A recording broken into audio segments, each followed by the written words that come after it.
It's go time.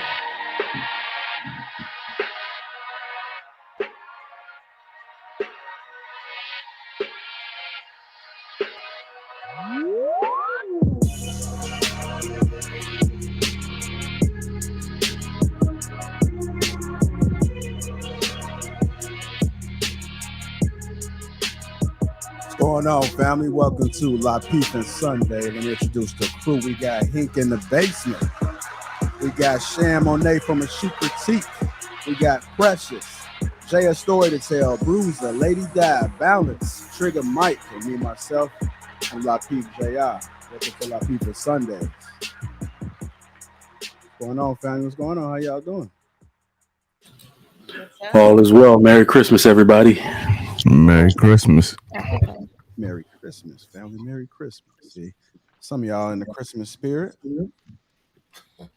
Oh, daddy mode all day, every day. No, okay. I know what's wrong. I thought your kids were grown. What?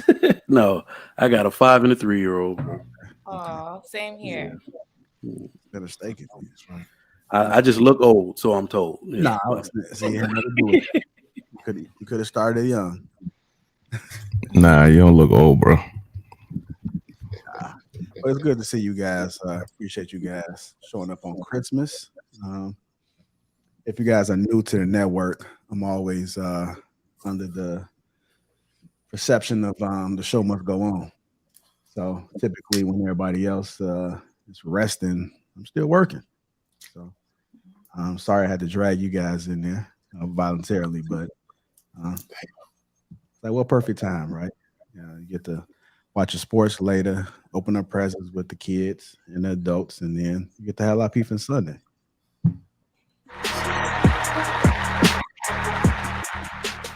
I know that was kind of dry. Give a little bit of sound effect to kind of boost it up a little bit. It's a time for giving, Jay. So I thought I'd give my time. Okay, nothing wrong with that. Nothing wrong with that. All right, man. So before we get the show started, shout out to the sponsor, Teej Hanley, Uncomplicated Skincare for Men. So let's make sure we go ahead and click that link. 30% off along with a free gift. Let's see who we got in the chat. Hink in the basement, Green Gang. My first time seeing you in the chat, really, man. So you're gonna be a chat ninja today, huh? Yeah, starting early. Demon time in the chat. Shout out to all my Green Gang that's in attendance. If you're not Green Gang, I suggest you click that link that's pinned to the top of the chat and become a member. When we do have that last show, which is probably be DC, what I'm thinking, it's going to be some special deals that are going to come through. And moving into 2023, I'm going to make sure I focus on the Green Gang. Who's that? Yeah, so who cut me off? Sorry. Oh, that was Lady Di? Yeah. What's going on? Go ahead. Oh, no, that wasn't me talking. That was my computer. Sorry. Your computer sounds like a human. Okay. You guys heard that too, right? Yeah. Okay. What you got going over there, Lady Di? Might have you pan around a little bit and see what's really going on. See if you got right. short circuit bots over there. That sounded real. That's not serious. What's that? It's not Android either. Nah, it's not. It's a commercial. Okay. Hey, Lady Di, I'm feeling your natural hair. I like that. It looks good. Oh, thank you. Thank you. I appreciate it. Ain't saying nothing about my natural hair, bro. I like yours too, my brother. You got that. You got that. There we go. There we go. All the ladies out there rocking the natural hair, I love it. I love it. All right. Shout out to all them rocking their natural hair and all the men too. I think for the most part, all the men get their natural hair on today. Yeah. Rocking your natural hairline. That's for the men. Okay. Yeah, rough morning. That's why I got this hat on.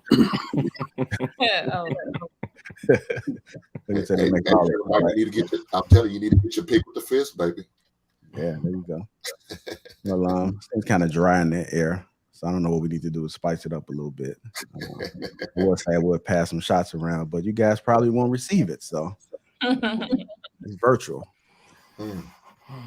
What kind of tea we drinking there, Balance? Today is actually black tea. I needed some caffeine, so. Okay. So tea can be a substitute for coffee. You can still get the same rush. Absolutely. Absolutely. I suggest it. No coffee, just tea every day. Tea, yes, that's better for you. Okay. What do you put in your tea, Lady Balance? Anything? Some Bailey.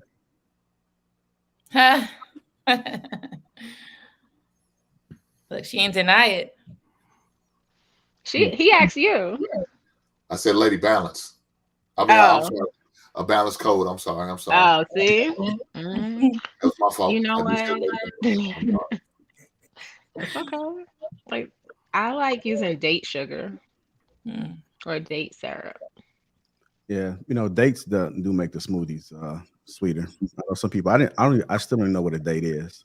I was trying a recipe and then put the whole thing in there, and I didn't realize that you're supposed to pull the thing out in the middle.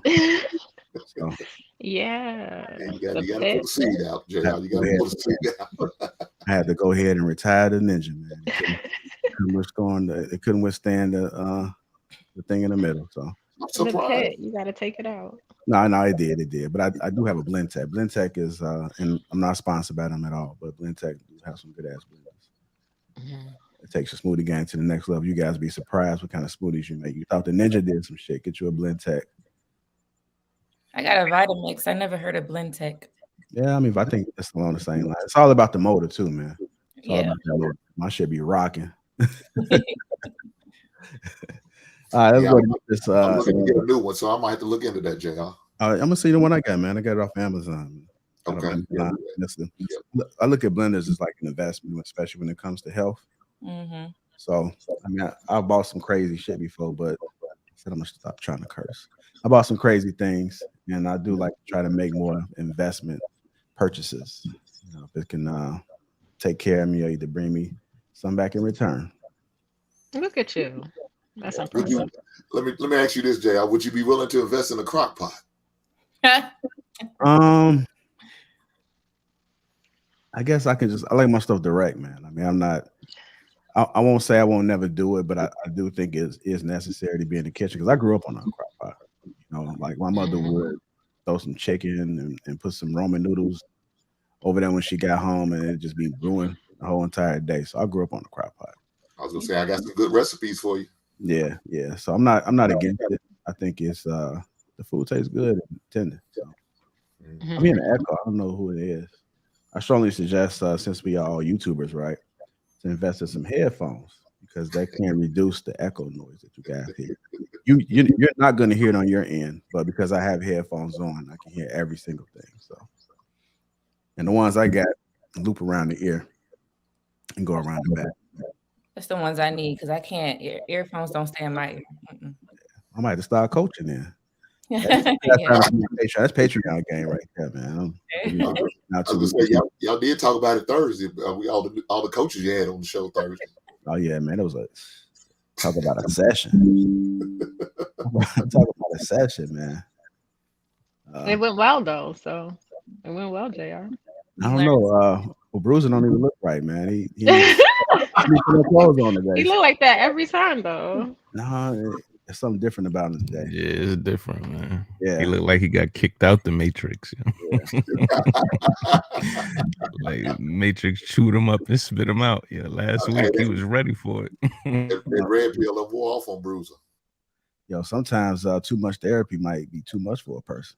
So, shit's not fun. I definitely agree with that. Too much therapy. Yeah, too much. Now you ain't even the same no more. It's like, You're not the same. Yeah, you're not functioning on your own instinct. You're doing what other people told you to do. Right. Yeah. Oh, I'm looking for that. You argue back. You sitting over there calm. What's going on? It's a balance And he to put everything. the Morpheuses on. Like, don't talk about me, man. That means somebody gonna get the business today. Go ahead, Cross. I'm just chilling. Hey, Bruiser, do you got the thing right here? They just laying on there. Am I tripping? Yeah, You gotta have like a big. glasses. You gotta have a Really big got brow the or something to keep them things still. Smart. Man, You know what? It's only bald people. It only stay on bald people faces. Hold on, Trigger Mike. I think you starting to go to foul. Timeout. Flagrant foul. Hey, you got to put them in the penalty box. Yeah, I know I'm kind of dragging this intro out, but it's a good conversation. It's Christmas, right? Yeah. Lastly, we're gonna end with this. Hank, I seen you post something with your son and they won the tournament. Yes, we won the tournament, the Lemon Street Classic in Marietta, Georgia. So yes, we did win it. So congratulations to them. All right, well, shout out. Yeah, shout out Oh, to that's your son playing those games. Yeah. Oh, you posting? I'm like, he still got game like that. Look at the trigger. I'm like, Now I get it. That he hitting, ain't he? I mean, I was like, yeah, he hit like 17 points the last one. I was like, oh, Hank out here. Of course, it makes sense now. damn, Out Mike. here like Sam I'm just Perkins. saying, what kind of knees you got at your age that you still out there? Wow. Hey, I was thinking about doing that good need challenge. You never know. Oh, like he still out here balling. I went up the court. I went up and down the court with some youngins 2 times. Almost died. No thank you. No thank you. No, that was little Hank. He was out there doing it. So yeah, I've taken up stationary sports, golf. You know, I'm still shooting all that stuff. You stand still when you do that. And you got a nerd to time out. You go sit over there, keep going stationary activities, man. Uh-huh. he got a stationary bike and everything. Yep. There you go. You say like the only time he moves is in the bedroom, huh? Oh wow, I'm gonna leave that alone. You know what I'm saying? Like that, we all adults, right? But I'm just saying it's mighty funny that somebody can't do a push-up, but when they get in that position. Oh yeah, that last little bit of that last little bit of manhood, yo. Just pump up. Just pump up. Somehow you Meet muster you in the the strength. Right. So you got the strength or something like that. You know when you're about to die and you got that death grip. That's that sex. You store that for sex too. Oh man, y'all crazy on a good Christmas Sunday. Yeah. And then go to the hospital afterward, you know. Slip out like you going to the gas station and take your ass to the emergency room because you know you ain't no business. You brought this up, but Jay carrying it on, man. We got some Christians on the panel, Jay, so you got to tread lightly, man. Christians don't involve in those activities like that. So. Oh shit, I'm a heathen, Jay. So let's go. All right. Again, it's good to see you guys in attendance, man. I see we got Keep It Funky, Logic, and then make sure you guys go ahead and subscribe over there to Keep It Funky. I see Shantae's in the chat as well. You in the chat, but not on the camera. This shit up. Sir, I have my grandmother here who needs help with certain things, so I have to dip every once in a while. Thank you very much. Okay. I'm doing my granddaughter duty. Okay. Okay. She's able to get in the chat, though, JR. She's able to get in the chat. Right. Can't make this shit up, man. This is crazy. Brittany B, Green Gang, Ricky in the chat. Shout out to everybody. Let's go to get this show started, man. Enough is enough. We do celebrate Christmas because I do understand that some people don't. I'm just gonna say happy holidays. Happy holidays to you and yours. That being said, let's move on to our first topic of the day this morning. It was a post that came up that said an overthinking person needs an understanding person. I was supposed to put the slide up, but it's too early first. An overthinking person needs an understanding person. It's kind of difficult. I won't say it's difficult, but some people overthink, right? Yeah. I do think that people that overthink are necessary. As you guys hear me preach all the time, the world is about balance. So I appreciate all walks of the mind. Even the crazy folks, we still need them because then that lets everybody else know that they're not crazy, right? It provides this feeling of balance, a balanced world. But an overthinking person needs an understanding person. Let's go ahead and talk about it. Who wants to dive into this first? Oh, I think that sound like my marriage right now. So what? No, I'm just saying naturally my wife is an overthinker. So I didn't understand that whole thing. Maybe 10 years ago I wouldn't have said or agreed with that, but you got to look at what's synonymous with overthinker. It's being erratic, it's being emotional, right? I don't want to say non-emotional. I'm just very methodical, right? And to my wife, I believe that I'm the equalizer.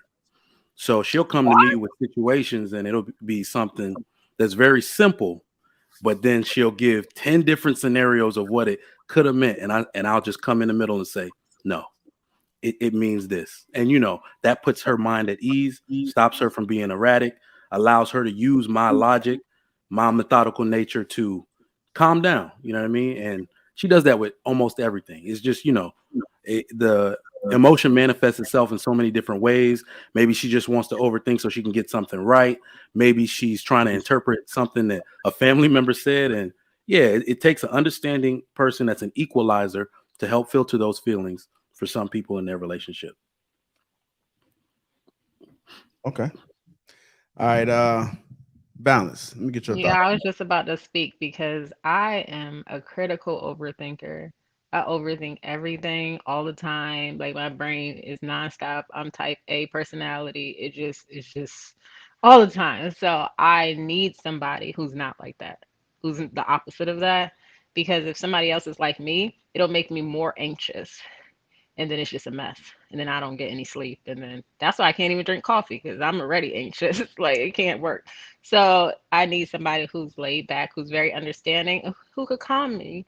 And they're like, just chill, it's not that deep. And I'm like, yeah, you're right, it's not that deep. I I mean, want, that helps. So want to ask you this. Do you think that stems from something where you always like this, or did something happen?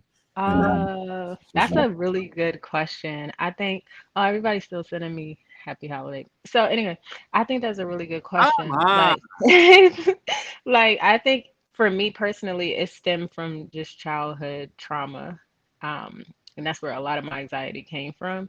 But I think it's, some people are just more anxious naturally, but me, it's a combination of all of those things. So that's why I always suggest people get therapy because I'm an advocate for it and it helps. Now I don't have social anxiety anymore, but I still get very like I overthink. So I think you need somebody, different people bring different things out of you. So I need somebody who's not going to make me more anxious. okay. Uh, I'm gonna go ahead and answer it real quick. I think overthinkers can be a bad thing if it bleeds over into somebody else, right? I mean, I do like the fact if you can analyze the situation from 5 or 6 different points or different perspectives, because I think then you're able to make a more accurate decision. I don't think no decision is 100% correct, but I do think that if you look at it from all angles, then when it comes to making a decision, um, it just might have a better outcome. Go ahead, Jay. I think you came off the mic. Nah, I mean that was a good question you asked it because I was trying to think like when that started. As far as overthinking, I was trying to really like when did that start, around what age, and I never really traced it back. You said like childhood trauma, so I need to put some thought into that. But yeah, overthinking like it'll limit your sleep. Like I'll be sitting in bed at night, trying to go to sleep, but I'll literally be in bed for like 4 hours, just, the wheels are turning. You in a relationship, you laying on the bed watching Insecure with your woman, and you'll just like daydream, and then you just thoughts, you know what I mean? And she tapping you, you like, shit about to get ugly out here. You know what I mean? Your mind is somewhere else, yo. You just constantly thinking, I don't know how to solve it. But I know one thing is, if you're doing it too much, don't try not to overthink to the point where you get nothing accomplished, because you can get so bogged down with so many like plans and activities and thoughts that you literally would just be like paralyzed. You won't get anything accomplished. Like it's too much. All right. Did you already go over the definition of overthinker? Did I miss that? No, I don't have the definition. You want to provide the definition? I can look it up really quick. Because I mean, I've been told I was an overthinker, but I would like to know what it is. I mean, what's the difference between a thinker and an overthinker? Yeah, I wanted to add too something on what Miss Balance said, because you mentioned type A personality, and I think I'm a textbook type A, and you mentioned that coupled with the overthinking.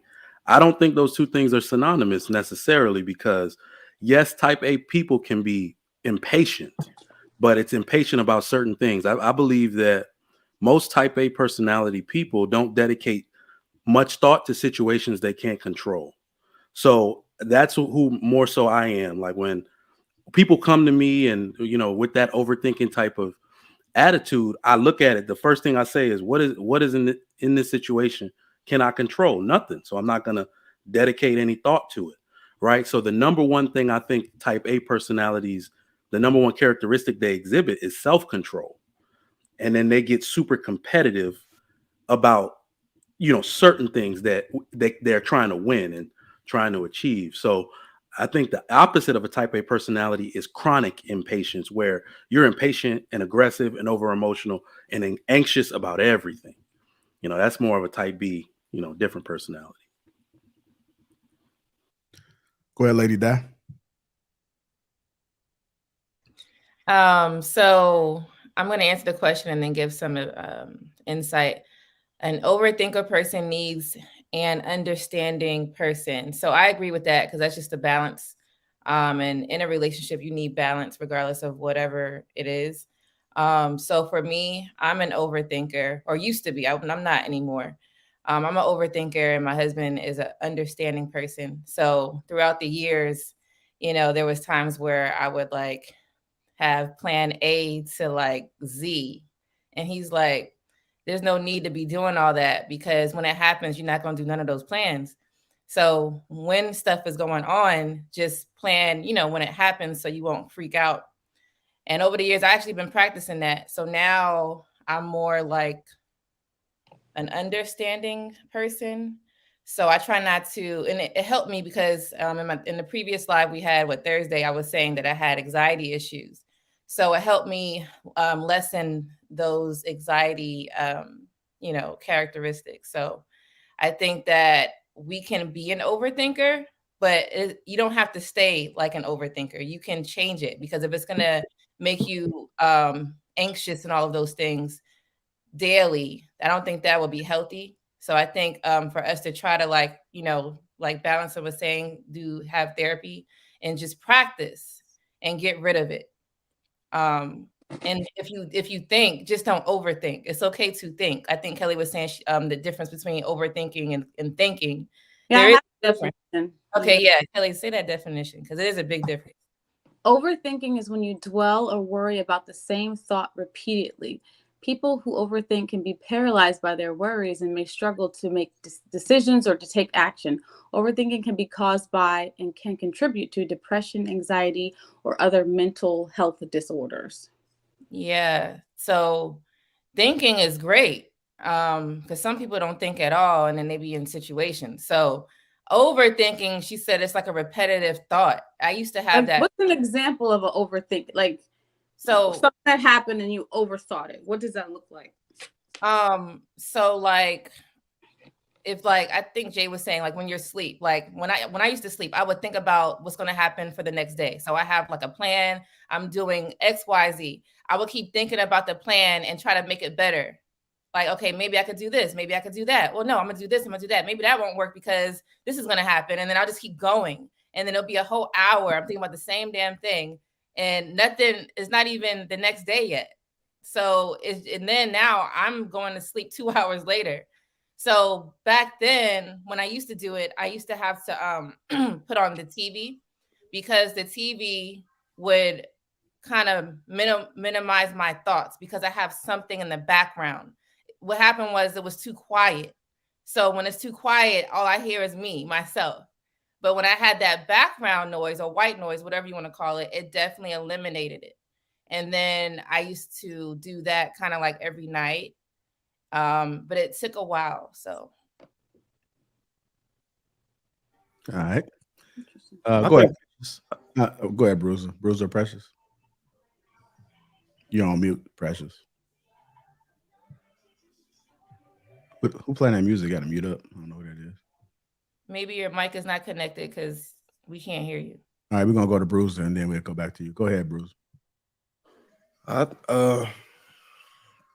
think it's I think the perfect example is probably a bride on her wedding day. She may be overthinking. I would say, usually in my experience, I would say it's more of an issue or a challenge that's ahead, and I'm just overthinking on it. And I think the topic is correct. You need an understanding person, because if somebody's experienced, somebody's got the wisdom and understanding, they'll be able to, like, hey, look, I've been here before. I know what you're going through. This is how you can fix it. Or they can look at your body of work and say, okay, you took the necessary steps to be prepared for this, so just relax. So that's my 2 cents on that. All right, mic check, Precious. No, you on mute right now. You're on mute, huh? Yeah, so hit the unmute button. Can you guys hear me now? Yeah. Okay, perfect. An overthinking person definitely needs an understanding person, but also a person who's understanding that overthinking needs someone who can be organized. So if you're, I think Trigger Mike said, being able to handle things that you can control. And usually, like dating Lady Di said, she has plans A to Z.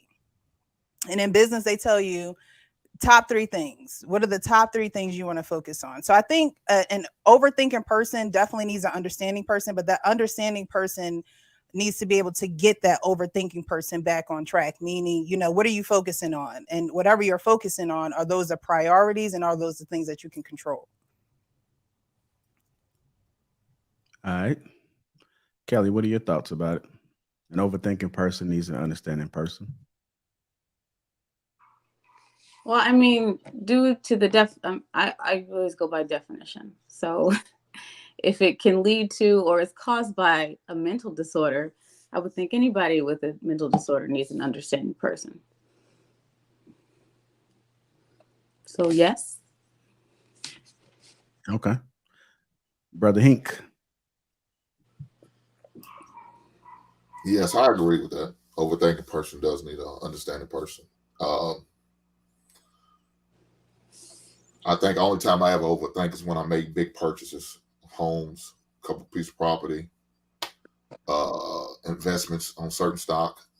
I caught myself overthinking that, thinking about it, like Lady I said, even thinking about the next day and the day after, like, damn, should I really got this piece of property? Should I have made that investment? So that's the only time I really overthink. But for the most part, I see a lot of ladies do it, overthink stuff, like especially when it comes to kids. Sometimes, they overthink, they get overprotective on certain situations, and it's usually the husband or the father usually want to have to really talk them off the ledge, let them know it's not that bad, it's not that serious, it's not that big of a deal, and bring them down. So yeah, I do believe that. All right.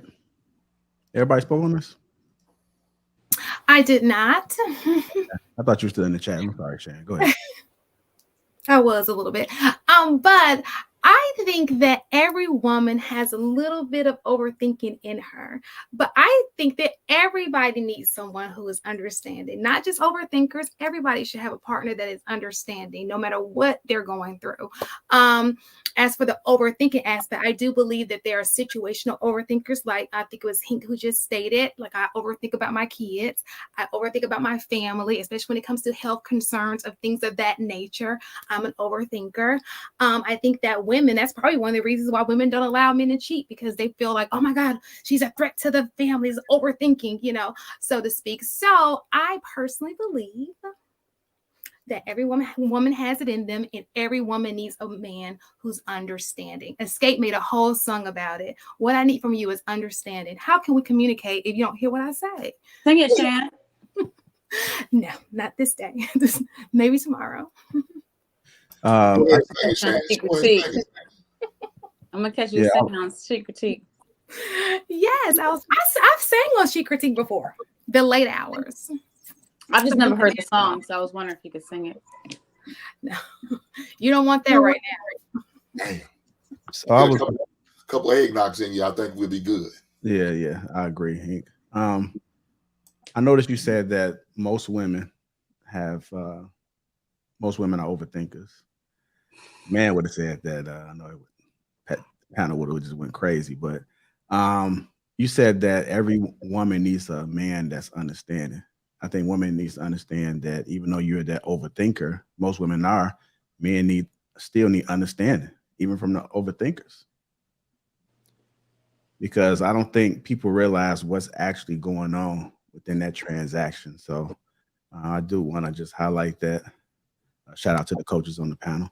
I would assume that there are probably levels to overthinking. You know, some people, it is more of a mental disorder and it is taken to another level. So I'm pretty sure that there are different levels to overthinking, you know. So yeah, but they still got to be understanding. Oh, absolutely. And they can be a low level overthinker or they can be a high level overthinker. Understanding still has to come from both sides. I agree. And you have to know your person. So you know, yeah. I think it's also a part of, so when we talk about that dynamic between men and women, I believe that's a part of a woman's maturation process after adulthood. Women mature in many ways quicker than men do, right? But that's not one of them. I believe men are more methodical by nature. By the time we're, 21, 22, you kind of have some kind of ease of understanding. You're able to be dismissive about most things. And women don't have that particular one. It's like as they get married, they change friend groups, they change jobs, learn from different mentors. They become more understanding as they get older. So yeah, men do need that from their women as well. And I believe that relationship between those intimate relationships should help with that.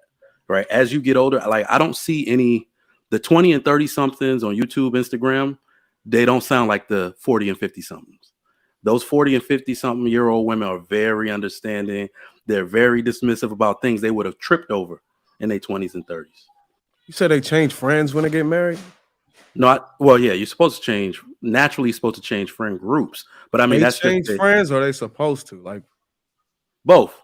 I mean, like you don't relate to your single friends the same way anymore after marriage. And I think that's one of those things that goes into that understanding portion. Becoming a parent also helps with that. So yeah, multiple factors. Ladies, when y'all get in relationships and committed relationships, do y'all change friends? Nah. So I don't change friends. So let's say he mentioned single friends. I have single friends. I just don't hang out with them as much, but I have them. They didn't go nowhere. They didn't do nothing to me. So whatever Trigger Mike was talking was some bullshit, right? Oh, he trying to make me the bruiser of like Thursday. Okay, bet we can go back and forth. I said what I said, and I meant it. I want to say something to what you said, Trigger Mike. You said something about 40 and 50-year-olds are understanding. You said they on YouTube. That's what you said? No, I said the 20 and 30 somethings on YouTube, and the way they sound, their narrative, they're less understanding. They internalize everything. They overthink, the behaviors and interactions with men. They sound different than the 40 and 50-year-olds I hear talk about those same situations, like that deal with intersexual dynamics between men and women. They sound completely different, and they're more understanding. That's on YouTube, but 40 and 50-year-olds outside of YouTube are not understanding unless they have some type of practice with someone that's an understanding person helping them. Because a lot of people get stuck in their ways, and the older you get, the more you're stuck in your ways. So if there's not someone helping them understand, they just out here complaining all day. So I don't really agree with that statement. I see what you're saying, but if you're a 40 or 50-year-old, those women are probably single too. Yeah, I was gonna say if you're a 40 and 50-year-old that didn't change some of your ways from your 20s and 30s, yeah, we really do got a problem. Lady Di, that was a nice way of saying that was some bullshit too, right? Yeah. I don't agree with well, I do. Just don't say some bullshit. I do agree with Trigger Mike. I think it's the hat, man. I think it's the hat, brother. No, I do. I agree. It ain't coming off my hearing comb. I agree with Trigger Mike because a lot of my patients are in their 40s and 50s. And I have conversations with them as a couple every time they sit down. And they do sound way more understanding. They don't have those expectations like 20 and 30-year-olds, like just getting married. They have these high expectations for what they want their spouse. And then you realize your spouse isn't going to meet all your expectations, and you have to be understanding of that. And if they are still together after decades, then they've reached a point of understanding between each other. And they don't sound childish like they used to. They don't have all these big dreams and goals for what they want their spouse to do or achieve in life. They're more understanding of how they are now and accepting of who they are, just them. But that's couples. What they were saying up there was singles. I was talking about single people. I just didn't want to say that. I was talking about couple. I thought Trigger Mike was talking about. Are you talking about in I general? think we can agree on couples. I mean, on singles. I think really your point is basically like we have the most amount of singles exhibiting that behavior than ever. So yeah, I definitely can agree that people are single. It'll leave them stuck in their ways longer, but there are ways they do become more understanding just over time. No, they get more desperate into wanting something to change because they don't have what they want. That's different. Exactly. They're going to concede, like either they're going to do it voluntarily or time is going to do it for them. Yeah.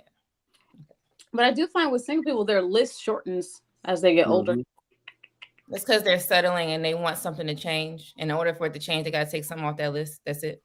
Who list is shortened? You saying a older woman or older man? So that would be more understanding then. Yeah, it's kind of synonymous. It's the same thing. So if you're desperate for something, is that understanding or are you just desperate? I don't know. I've never been desperate. It's not really desperation. Like I don't agree it's desperation. I think they're being more realistic. They were delusional in their youth and they're becoming more realistic. Kelly, let's get that definition desperate, please. It's a difference. When we say list shortened, what do y'all mean by list? Desperation versus what? Okay, we're talking about a woman, Bruiser, who has 3 kids, 3 baby daddies, and thinks she should get a Fortune 500 CEO. Well, that's so. I was asking Kelly, is that what she thought? Is that what I thought? What do you mean?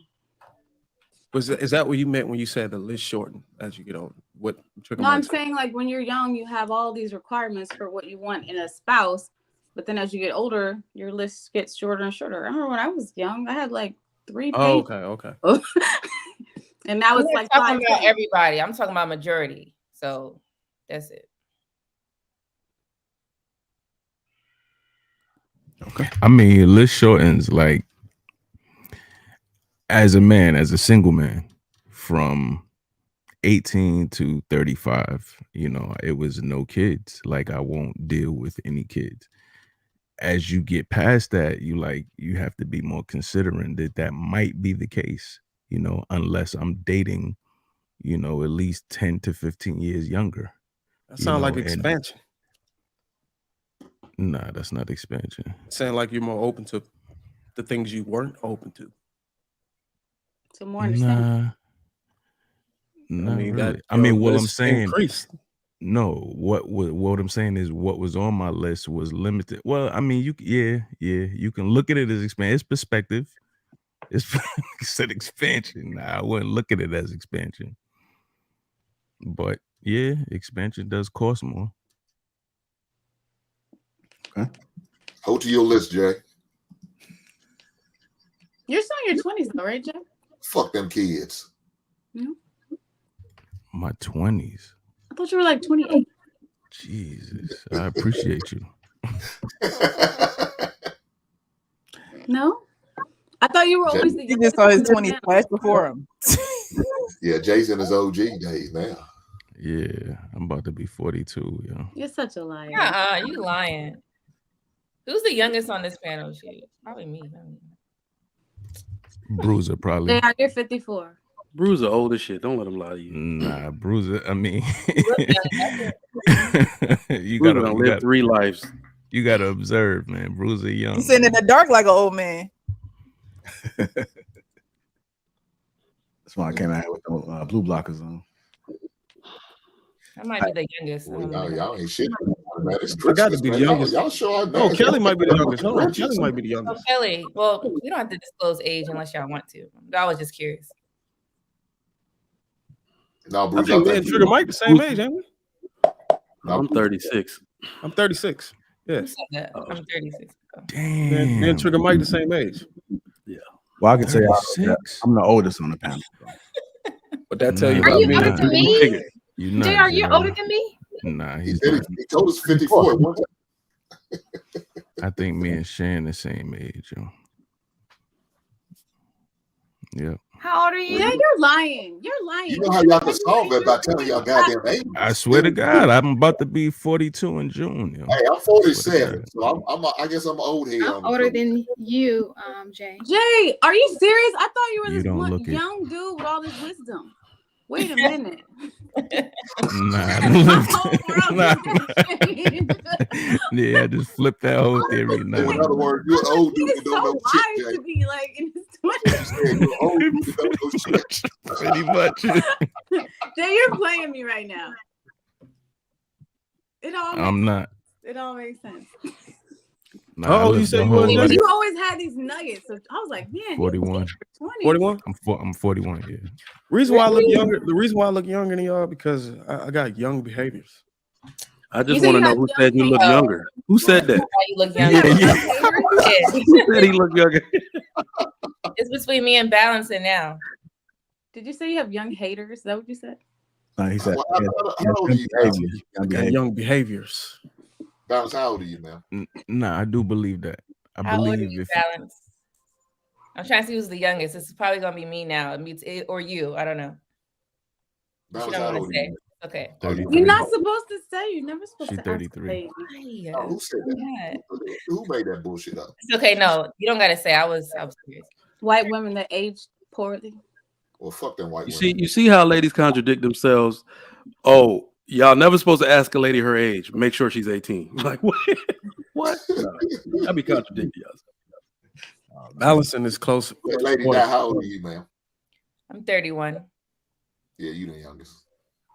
Yeah, she the youngest. She don't got no overhang right here. Wait, what? She ain't got that grandma chin yet. Oh my God, damn. Who on the panel has a grandma chin? Oh God, Lord help me. What, Bruiser? Bruiser, you ain't right. Wait, what? Well, You ain't right. You he's the Grinch on this morning, Christmas. baby. He's the Grinch. No, all I see is young chin. Don't do these lady like that. Don't do these. We don't have the gobble yet. He That said, chin nah. started to drop. All I see is young chins. Shout out to the old head chins, baby. Ain't nothing And wrong tight with that. and tight skin. Man, ain't nobody hitting the 40s, are they? Let me go ahead and move on, man. Oh. Hey, Shan, you still got You a guys young are chin. overthinking right now. No, but for real, JR. The black hasn't cracked yet, Shan. For real, JR. Once a woman nose starts separating from her top lip. Listen, I love them granddaddies. Say it again, brother. Once a woman get that space right there between her nose and her top lip, you can tell she getting some age on her. Bruiser, you're the type that's gonna do a trade in. So he called me some bullshit earlier. I'm calling bullshit on that. What this dude is doing? Oh, just look at older women. That lip start to come down, and then you got that space right there. I don't know. You might be on to something. I'll check it out. Hey, ladies, now I'm looking at all your really nose ratio, baby. I'm looking at all the nose and lip ratio now. That doesn't really happen with black women early. It happens with Dude, white dude's women. gonna have rulers in their wallet. Like, hold on, real quick. Hold on. Yeah, okay. It happens with white women, not black women. After about 50, white women start to look like their husband's brother. No, they look terrible. They look terrible. Let's just say it. All right, so we're gonna go ahead and move on, man. I don't. Shout out to the titty pink. Do we need some Pink nipples. contact HR to fill out some hurt feelings reports at all? Are we good? Yeah, get the paperwork ready. There's gonna be something this morning. Yeah, I see. I start to have a different level of concern when I see that everybody's not laughing on the panel. So everybody's not laughing. That usually indicates that there may be an offense going on. So just wanted to make sure I do a well-being check on the panel member. Do guys' top lips separate when they get older? Can you see it because they got their beard? Rebuttal. I don't think it really matters. A man don't have no problem with telling his age. That's only these women that have issues telling age. We can't see when y'all's lip separates from your nose. It really don't matter. Well, it's also facial hair there most of the time. That's So. our age. More than likely, a man will tell you. It's the ladies who don't want to tell their age. There you go. And yeah, this gray has done nothing but good things for me, so I'm not complaining. Oh, that's right. Yeah, for men as they age. Men look more distinguished as they age. Mm-hmm. People listen to me for some reason now because I got this. All right, y'all. Let's go keep the show moving. Hey, Shan, how Granny doing? She good? All right, tell her to cam up. Yeah, I think Granny's in the chat. That's what Granny at. If you guys just tuning in, make sure you guys hit the like button. Also, make sure you subscribe to the channel.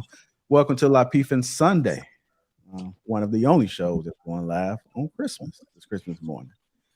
We had a treat for you guys, so we decided to go ahead and reveal it. Ta-da! Look at the panel. That was kind of weak. I don't know what was going on. That was really. Yeah, Let's do it. Let's do it, JR. With that being said, shout out to the sponsor, Teej Hanley, uncomplicated skincare for men. You know, I had a dream about Teej last night. Isn't Tej a How she dude? look? No, Because you always talk about it, it's gonna come in your dream. That's why. I was just rubbing on, just kept rubbing on my face, man. It's a good product, man. He was Still a overthinking. Teej. Yeah, he was overthinking. So, Wet dream. damn. I can't with y'all, man. Even when I try to do a professional joke, it still just go left with you, Bruiser. Hey, JR, you might have to fill out the hurt feelings report, man. I might have to, man. They talking about Teej, and they know how I feel about my Teej. That was a nice joke. Okay, thank you, Lady Di. Hit the like button if you haven't already. Also, make sure you subscribe to the channel. We got a few super chats came through. Johnny Mongo 499 says, "Shout out to the ladies on the panel. Real precious smile is lovely. Got me singing Angela Winbush Smile." You have an admire Precious. Shout out to your fans. Oh, that's right. Black Titan, man. Oh, found my thing. Damn. Black Titan with the $50. Also a member, says happy holidays. Get the likes up. Appreciate you, sir. Thank you for that generous donation. I'm gonna do what everybody else doing. Black Titan is the sponsor of the show today.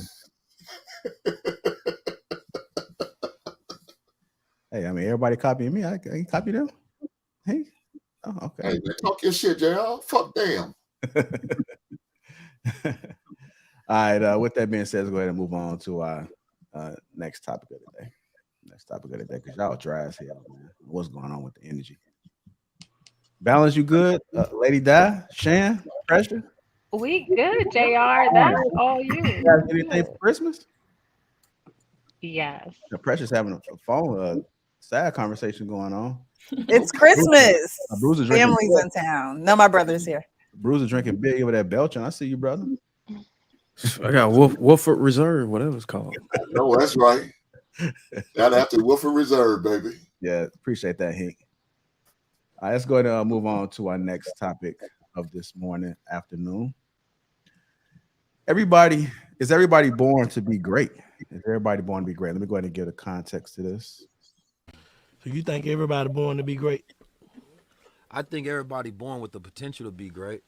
You understand me? I think destiny is based on what you think, right? Like everybody, I don't think all people are equal. I think we are different. I think greatness looks different on everybody else, but we start chasing the way greatness looks like on somebody else, right?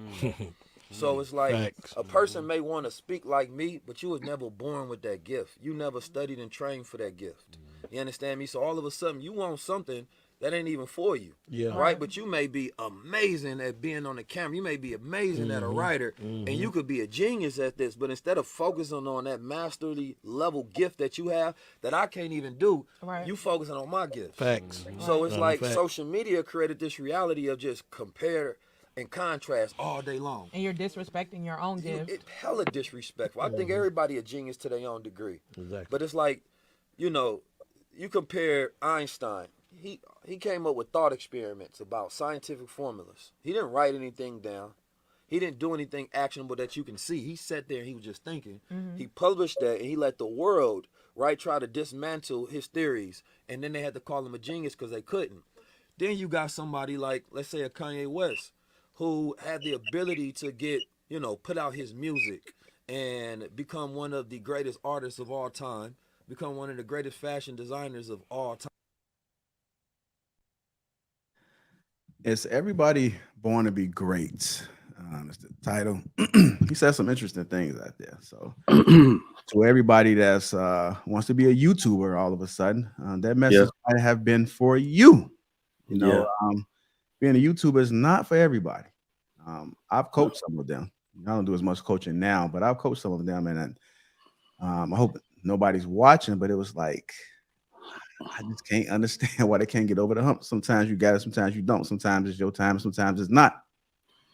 Many of you people I didn't sign up to be a moderator, but when I hopped into this because I like to create. I have a fascination of putting things together and looking at what I built, what I created, and then seeing the reactions on the various peoples in the room and the spaces, looking at their reactions to see how the finished product looks to everyone else. So you may not see me talking as much in the space, but in 2023, I plan on talking a little bit more. Plan on challenging myself a little bit more, getting out there, get my feet wet, because who wants to be boring in life, right? Who wants to keep doing the same shit over and over and over again? And I like challenges. So I plan on talking a little bit more in 2023. Since everybody likes to do New Year's resolution, I don't agree with it. If you're going to start some shit, start it right now. So fuck it. I'm going to start it today. I'm going to talk more today. So I'm not going to appear to be a moderator today. But with that being said, I think people have to understand that you got to start looking at everybody else, like he said, because sometimes you can go down this rabbit hole. You can have a skill that nobody knows or that only you know, but it's not put on display because you're looking at what everybody else is doing and saying, hey, if they're doing it, I can do it. That might not be your strong point. Mm-hmm. So you got to start thinking about what it is that people have often told you that you was great doing, usually at childhood, right? And then if you, as an adult, as a teenager, were they saying some of the same things? And then you got to probably try to figure out what is it that people need out there in the world that's I can exhibit that talent, that skill, because people need shit every day, right? Mm-hmm. I know people need food every day. People need water every day, right? Yep. People need a Lapeef Network, right? True. Probably every day. That's why there's a show every day. They need every day, even on Christmas, JR. Even on Christmas. That's why we here. Even on Christmas. Overtime. You post every hour, yo. I promise. I'm like, yo, what's this now? That's what's up. Yeah, so but let's go ahead and get into it, man. I just thought I'd go out there. Had a special I'll jump off the boat first. I used to be a hard no on this. Like, no, everyone can't be great. And I realized that, especially in this time that we live in, people think saying that means you're trying to keep other people down. So having thought about it, growing with that, I believe now that everyone can't be great at the same time. So that's how I've kind of modified my opinion on that. And here's why I believe that. We have a lot of entitlement. We live in an entitlement culture. So when people say they want to be great, they usually think it's synonymous with money, being rich, and fame. Everybody is not destined for that at all. We had a situation at my wife's clinic once where, the whole Hillary Clinton, Bernie Sanders thing, everybody pushing for $15 minimum wage. Well, we were already paying CNAs $15 an hour. So they were going to say that they wanted their pay to be $20 an hour at least. What the hell? No. We pay you over market, right? The market in Houston for a CNA is $11.25 an hour. But that's one of the CNAs specifically said, well, I do a great job. Awesome that you do a great job at this. But you're not destined to make $20 to $25 an hour as a CNA. Right now in your life, you can learn these skills. You can do your time in the trenches to become a nurse and be great and make 40. Right now is not your time to be great as money is concerned. So that's why I say we cannot all be great at the same time. We got to do time in the trenches. We got to develop experience. We got to develop a network. And when it's time for you to shine, right, it may be long-term or it may be temporary, but that's how I look at it now. We can't all have it at once. So I wanted to say my perspective is going to be a little different from Trigger Mike's. So, really? No, just kidding. No, what he said that's correct, I believe. But so I on here I always say what I used to do. So I wear many hats or whatever. So I used to do hair and I used to be a barber, cut hair. When I was in cosmetology school, right, I used to see women learn how to do hair. Some of them really just couldn't get it. And from that point, I realized that if you're not really born with it, it's kind of hard to force it. So I was seeing teachers force women how to do a certain skill, and it just never happened the whole time we were there. And I was like, wow, okay, so you just have to be born with this. Now, fast forwarding, I have kids now. I have 4 kids in the house. All of my kids are different. I realized that some people are born with stuff and some people are not. And I'm like, wow. And I have young kids. So I'm like, this is interesting. So I believe to answer this question, I think that you have to be, I wouldn't say great. I would just say born with the talent. I believe you have to be born with the gift. And then a certain person in your life just has to help you bring it out. Because you can have these gifts and don't execute them. But as a parent, looking at my own children, I'm noticing their different skills. And I'm like, cool, I'm going to make sure I help them execute it for them. Because some people need that push. And a lot of people are not pushed and they're stuck with stuff 40 years old and still haven't used their true talent. They're forced to do other things. So I think a lot of us need to, for sure, look at that. I agree, Lady Di. Everyone is born to be great. However, a lot of people aren't operating in their God-given gifts. It's, you know, I'm at this job and I want to advance to the next level and, you know, keep going. But is that your God-given gift? And then, you know, comparison is a thief of joy. So if you're comparing, you know, where you're at or where you're not at, where someone is, then of course you're not going to feel like you're giving everything that you can give, but maybe that's just not your gift. Like Lady Di says, you know, you're at a hair salon or you're learning to do hair and everybody is just not picking up on it. So you have to really hone in on what your gift is. And I think parents actually are the initiators of that. You have to know your children. You have to know, you know, who they are. The talkative one in class. Yeah, they're the talkative one in class, but they have that personality. So how are you grooming that? How are you growing that? You know, a lot of children get caught up in doing things that their parents want them to do, or their parents have this, you know, fantasy or a fantasized view of how their children should be. You should go to college. You should, you know, get a great job. And all those things are great. But in order to be great, that requires operating in your God-given gift, not any level or status that people say that you should be at. Great is when you operate in your own gifts. So born. I do think. Go ahead. You can go first. So born with the gift. No, I don't believe that. Never seen it. God giving you a gift.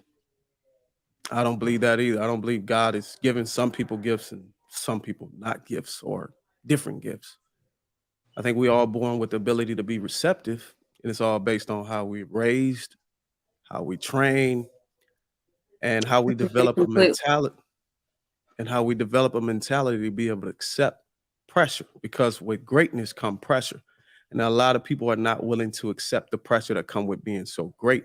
You see people like LeBron, Kobe, Michael Jordan, all those people walk out on the court. It is a lot of pressure, especially coming in as an 18-year-old amongst people that are already great and out greating them, if that's a word. So it's either you're going to be a follower or you're going to be a leader. And becoming great is seeing something that you admire and attempting to be the best at it. So it's nothing about being born or God gave it to you. It's all about are you receptive? What do you want to do? What do you find interest in? If you find interest in it and you have those things I just talked about, then you can be great at it. I disagree. That's all it takes. I disagree. But I'll tell you why in a second. Appreciate it. I do believe everyone is born to be great, but I think greatness looks different on every person. I think a lot of people don't reach greatness. They stop at potential. So they have the potential to be great, but they never get to the point of greatness because they don't put in the work to get it. Do I believe people are born with talents, that God-given talent? Yes. Not everybody can sing like Mariah Carey. She didn't train for that. That was natural. That was a natural gift. Not everybody can just naturally dance like Chris Brown. That's just a gift. Some people try, they train, they can get to a point of being able to dance well, but some people just move effortlessly. That's a gift that you're just born with. So yes, I do believe you're born with certain gifts and talents, but I also think that you can work hard to get to a point where people who have a talent didn't work at all, and you could supersede them if you put in the work to get to that point. But that does take effort every single day, putting in the work to become great. But I think a lot of people, like I was raised in a Christian home. That's exactly what I said. It's not. But I was raised in a home. You said putting the effort to become great. That's part of what you said, Bruiser. Yeah. I was raised in a home where we were raised that God has a call for everyone. Like, you have a call, but some people don't answer the call. Like, it can ring, but you don't pick up the phone, you don't answer your calling.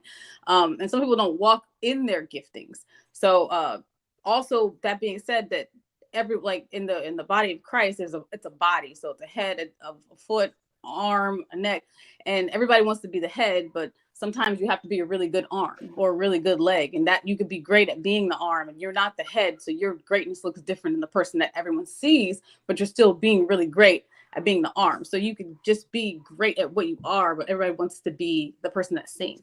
And to what you said, Lapeef, that everybody's trying to be a YouTuber, I think you can be a YouTuber, but you have to find your niche.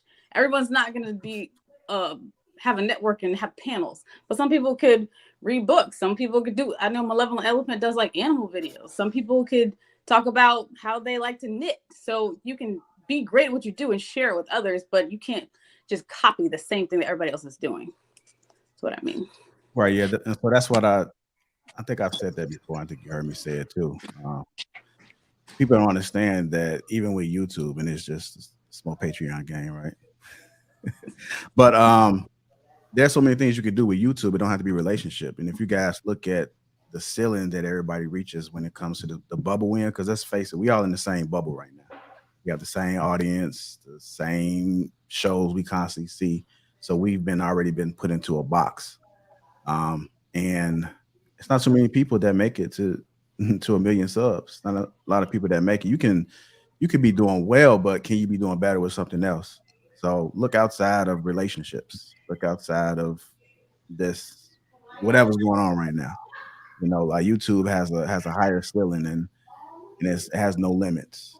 So if you want to be a YouTuber, just look to explore some other options outside of there, because not everybody can be like Red Pill and the Master of the Manosphere and the Greatest Relationship Coach and all that stuff. Mm-hmm. There's other shit you can do. I mean, you can literally put your feet on there, and be winning. If you got some pretty ass feet, put your feet up there. Shit, you might be better, because if you ain't getting no views on the live streams that you're doing, put your feet up there. It might work better for you. You should put your feet up there. Lapeef, you should put your feet up there. Show them the toes. I'm not. I don't think no man should be on there showing his toes. I would never be on there showing my toes. I don't know, J. I got a little pushback on some of the things. Okay, well, go ahead. Talk a little bit more, Bruce. I ain't never had nobody have no pushback on me, but let's go ahead, and then you can. I believe anything if you work hard and you put the effort in there, you can be great. You got guys like Kobe, like I could go back to Kobe. He came in the league airballing. He went in the gym every day, over and over. Worked hard, and he became the greatest. He wasn't born with it, but because he put in the work, he became great. None of these people was just born great. You had to put the work in. You had to do that. Do you think if you put the work in, you could sing like Whitney Houston one day, Bruiser? Yes. I'm with Bruiser. I wasn't finished though. Let me finish this point. And when it comes to YouTube, you can be great. There's an audience for everything. You can be great. You just got people that want to put the work in and do the necessary work and work hard, and other people that don't. Like if you take, for example, Just Pearl. She came over into a space, and I don't want to make it about race, but she came over into a space where entertainment was more skewed toward a black demographic, and she took over. You know why she took over? A white woman? Because there was no black woman willing to fucking have accountability and point at the issue, and not just black women, but all women. And what happened? Just Pearl became great in the space that wasn't really designed for her, but it was an opportunity because she saw there was no black woman that wanted to be great in that space, because a lot of black women didn't want to point at the issues. Hold on, Trey. Because a white woman wants to capitalize on black people. That's greatness. Hold on, right, Kelly. Hold on, y'all. Hold on. Bruce, I'm gonna be great. I'm gonna go make fun of white people. Listen, I tell damn, can I? Hey, Family shit. I need to get some more chorus to get a stronger amp for this mic. My goodness. You guys, come on. I'm just gonna mute up. Anyhow, what I wanted to say was, Bruiser, you do have a point. And it's not that people can't do it, but you made a valid point that they're not putting the work in. And so if you're not going to put the work in, or if it may not interest you, it may not necessarily be work, it may not interest you as much. And so you're not going to put the work in. So maybe it might be something else. I'm telling you, people are making money by eating food right on YouTube. And if you like to eat, that's your opportunity. You may smack sexy or something like that. I don't fucking know. You know, maybe it might hit a little different. But for the people that have been doing it for year after year and no work is happening and you're still getting the same results, then it's probably best you just look into something else. It might not just be your cup of tea. I never said you couldn't be great in it, but it's just you just got to be real with you got to be more realistic, as Trigger Mike hinted to a little bit earlier. You got to be realistic about like what you want out of it. If you do it because everybody else is doing it and it seems to be the thing to do and it ain't moving, then now you complacent. Now you wasted 2 or 3 years doing live streams and they're only getting 16 views. The math not 16. I know you talking about basketball and stuff, but because I've seen it and with my own eyes, some people just don't have the talent, and there's nothing you could do about it. Like it just is what it is. So not everybody. So I'm not talking about everybody. I'm just talking about certain people. They just don't have the talent. They're not going to be great in that. And when I had kids, it confirmed it. Like my 2-year-old has a shot. I never taught him form. None of me and my husband never taught him form, and he got it. I'm like, where did you get this from? And he's one of the biggest athletes in this house, and he's in the middle child. So I'm watching people like, wow, okay, so maybe you are born with stuff. I had to come to realization of that. And it's not everybody, because we used to coach kids as well. There was a kid that couldn't play basketball at all. Like his form was terrible. He didn't have a dad to teach him.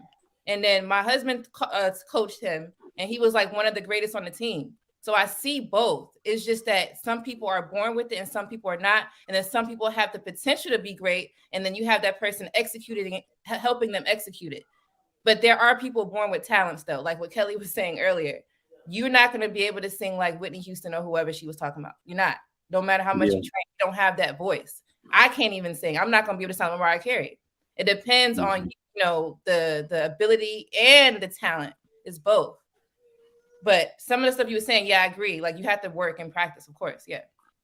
Yeah. So yeah, imagine Bruiser hitting that high note. I was just talking about being great, born with it. All I was saying was it takes work to these people that y'all name, Mariah Carey, Chris Brown, all those people work hard. Their work is you are your decisions. You are your decisions. So I've seen videos where those kids were, well, they're not kids anymore, but when they were kids, they were in like talent shows and all this stuff. They didn't just come into they just didn't sing and a record label recognize them and say, hey, look, let's get your first album. No, these people was doing this shit since they were children, and they had parents raising them. That's why I said it's how you are raised, it's how you train, and it's the pressure you're willing to embrace. And the reason why what pressure is important, because when you strive to become great, you're gonna lose you're gonna have so much pressure on, you're gonna lose friends, you're gonna lose family members, all that shit. Somebody like Pearl, she probably get hate mail all the time. She probably lost all of her female friends when she came into the space. And a lot of women are not willing to do that because they afraid of how they're going to be looked at. Yeah. So I wanted to respond to that thing about Pearl, and I'm on record. I mean, I could go get my wife right now and say my biggest disappointment about her ascension in this space, because I point every time I see her, I just look at my wife and be like, that's supposed to be a black woman. I literally say that every time. I just had that conversation yesterday. She's not even like the most talented host. She's not super. She doesn't break things down super. There's a new thing out called the new traditional woman. All right. And the reason I don't like it is because essentially white women created feminism or were the first participants in it. So how can they be both the poison and the cure? Thank you. So that's what I'm so disappointed. But what I'm really saying is a black woman was supposed to take enough accountability to say, this space is mine as it pertains to us fixing our issues, this is a black woman's space. I say that every time I see her face, every time she brings on these big guests. I'm like, good God, if we had a woman that was willing to take accountability and be the forefront, and like Bruiser said, take that pressure to go against the sisterhood, she'd have 3 million followers right now. But the key word is accountability. These heifers ain't trying to do that, Mike. No. Not heifers. Can I My say fault. something? Goal balancing. Yeah. And like even like calling women heifers, like I want to say this because I'm a woman who holds women accountable, not just on my channel, but in real life. And a lot of my friends are the same way. So I plan on making as much content as Pearl. Going back, I want to speak to what Kelly said. I agree with everything Kelly said. But when it comes to Pearl, it's funny because she started in a white school, right? But everybody wants to jump on this bandwagon of Pearl. I call her the new, who's the guy that passed away? Kevin Samuels. That's what I call her because she's taken that space. She's taken that Kevin Samuel slot because she's another woman who's saying women should be this, but she's not a wife and she's not a mother. So we could sit here and say all day, oh, this is our leader. Pearl's not my leader. Who is she married to? So at the end of the day, this is a single woman, a single Caucasian woman, which is fine, but then she has a guest of all women of color and she's holding them accountable, like she's above Not them, all holding them women accountable. of color. Well, the majority of the women on her show are people of color. The majority of the women, period. And we're Maybe not black color, but of women of Why color. do y'all get so? Hold on. Can I finish? Hold on, y'all. Let her finish. Thank Oh, I you. thought you were feeling my bad. My bad, Miss No, Valerie. I wasn't. Okay, my But bad. Calm down. it's I okay. got you. I'm not hyped. But I am a woman of color, so you might think that way.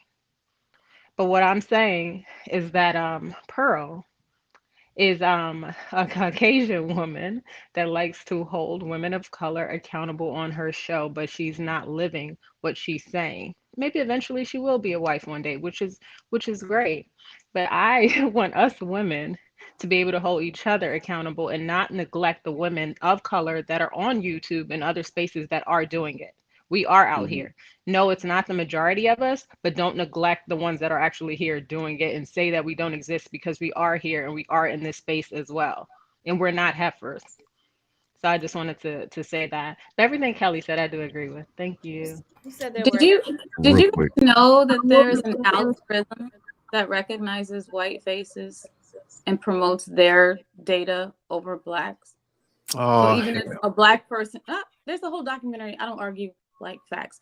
So even if a black woman did do this, what Pearlie was doing, they wouldn't be as popular because the algorithm promotes white faces first. Well, Kevin Samuels had 1 million and he's black.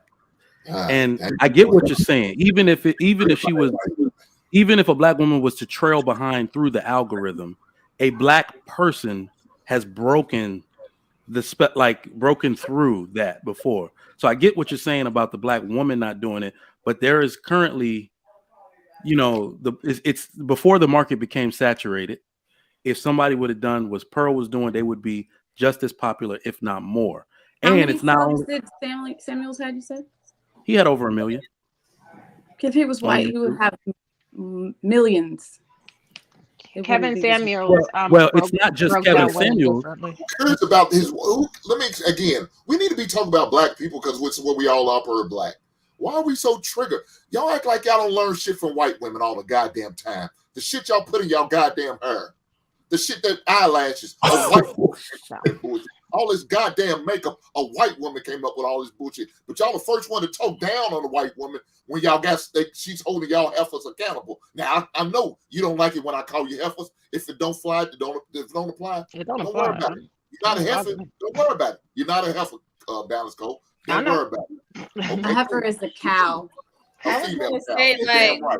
A female cow. You damn right. Some of y'all act like that. So we don't know. Hold on, y'all. Everybody's born great. No, everybody's not born great. But a lot of y'all women think y'all born great because y'all act like y'all entitled to every goddamn thing. But let me explain to you. Some of y'all some ugly motherfucking women. Y'all ugly as hell. But y'all think y'all pretty. Y'all tell your friends, oh, girl, you look good. No, you don't look good. You're fat, you're ugly, you're nasty. You smell like shit. Your breastfeeds. But y'all don't tell that because y'all always tell everybody, oh, y'all look good, we all beautiful, y'all beautiful on the inside. Okay, but you're fat and ugly on the outside. Or some of y'all pretty on the outside and your inside is terrible because you got shitty ass goddamn attitudes. Nobody won't deal with that. So now y'all are born. Y'all need to work on yourself. Like Pooja said, talking about greatness. Men accept we're not great, but we can work up to being that. Not everybody's born that way. You could be good. You could be a good YouTuber, but you're not great. Accept it and move on. A lot of ladies, y'all can't do it. Just like we talk about this Just Pearly shit. Y'all get offended. Y'all get triggered. Y'all get upset because she's marketing and holding holding women mostly, but black women get more offended than anybody accountable. Why? How about you listen to the message, maybe make the proper adjustments and go from there and don't get offended by it. If y'all was more accountable, maybe that, like Mike said, they should have been y'all, could have been y'all, but y'all not doing it. Now, I know Banner's coach said she's going to put as much stuff out there. Good. I hope you do. I make sure I subscribe. I encourage you. I'm going to uplift you. I'm going to super chat you. Do what I need to do. I want to see a black woman. I love seeing black people win. I'd rather see them. I don't give a goddamn about these white folk. I care about my people. That's the only thing I give a shit about. And we're not all born great. Some of y'all are good. Y'all not great. I'm a dime plus 99. I'm greater than a motherfucker. You can kiss my goddamn ass if you don't think so. I was gonna say that Just Pearly, we don't know what she's doing in the back. Y'all talking about she's this or that. The girl is marketing like crazy. She could have paid $5,000, $10,000 for ads to be pushed. It's not about that. Like, I feel like what Hank and Trigger was saying, look at the message that she's saying. I understand that she's not a wife. I understand that she's not a mother, but is she actually helping women? Do you see a difference? Is her message positive? That's what I look at, and then go from there. Me, I just came on the scene, so I only been on here for a couple months, and I plan to be just as big as that because I'm putting in my work as well, and I'm a black woman. But she just came out, came first, and that's fine. Don't mean she gonna be the top the whole time, and it doesn't even matter about the top as long as whoever your audience is getting your message. That's definitely what we should be caring about. And then if we surpass that, we surpass it. If we don't, we don't. It is what it is. So first of all, content is king. You can market all you want, but if your content ain't hitting on shit, everybody's gonna click off. YouTube promote your videos by retention. The longer people are watching your video and liking it, they promote it. You can do all that shit all you want. And my thing is, she have more than just black women on her show. So all this thing about her targeting women of color is all false. And if you think that, you have the idea in your mind that she does that, that's very telling on black women. That means that's an issue. That if all you see is her targeting women of color, that says something to black women's behavior. If that's what you see, I've seen white women on there. I've seen Asian women from different countries. She traveled all over the world. She's direct. What she say?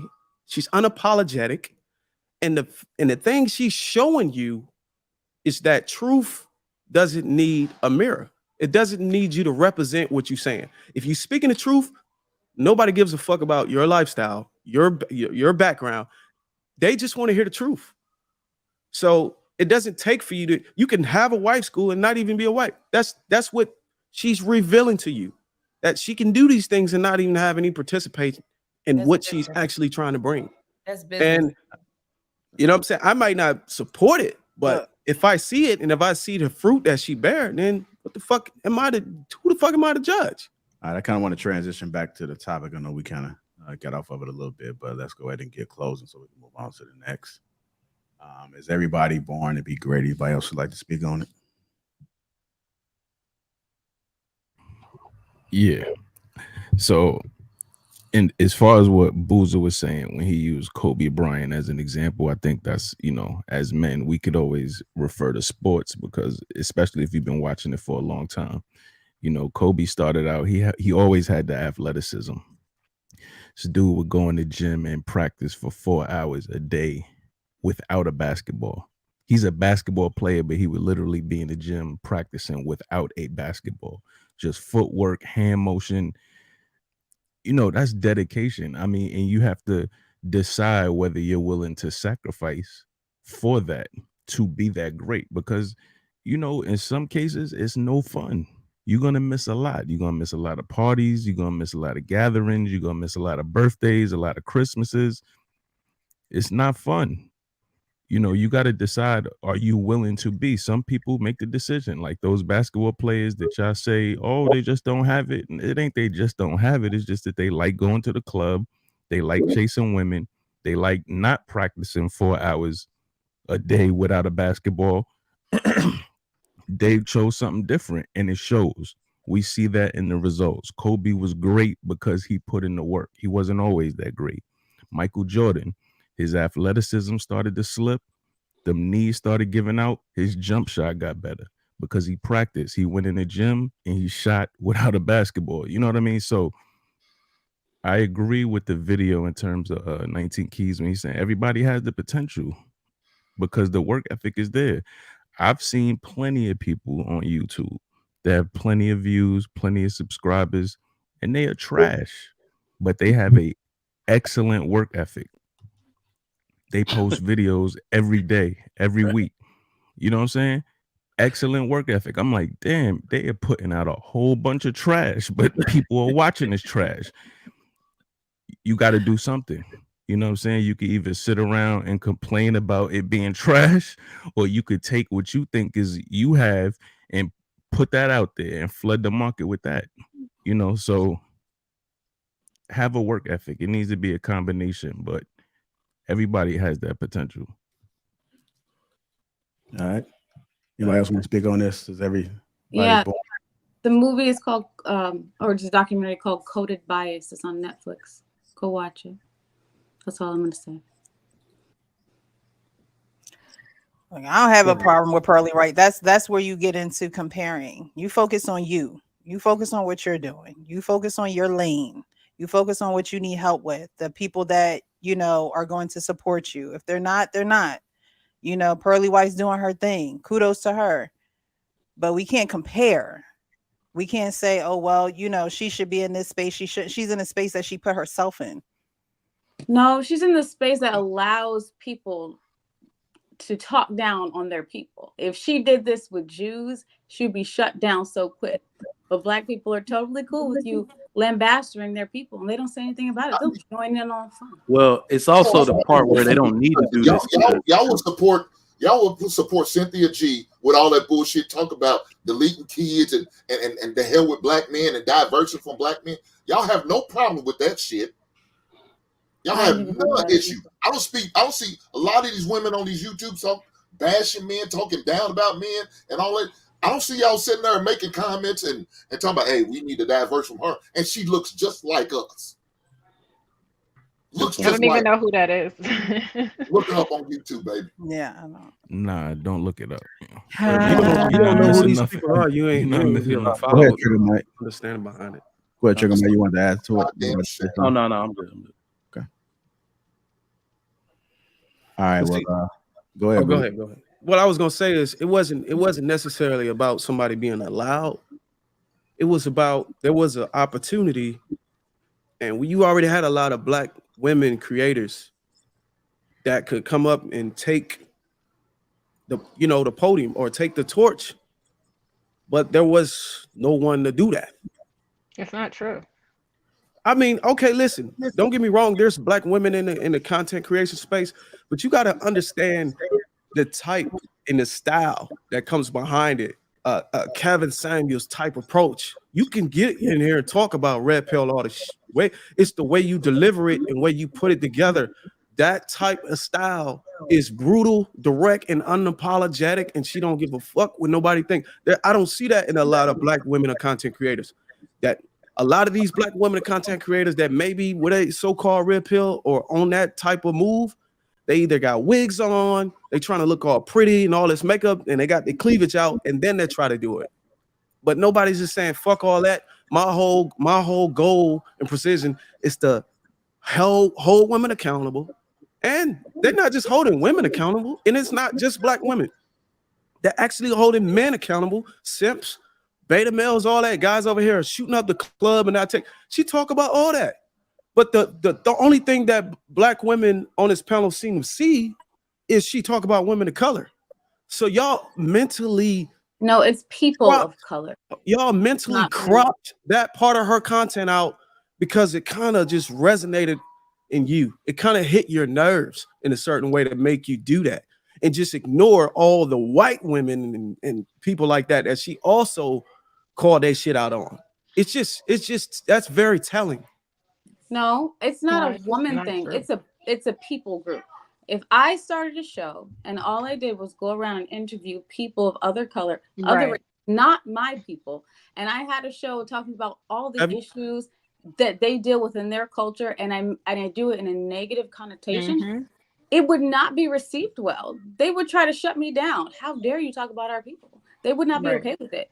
Well, isn't it a coincidence that it's the Western culture? It's not your culture.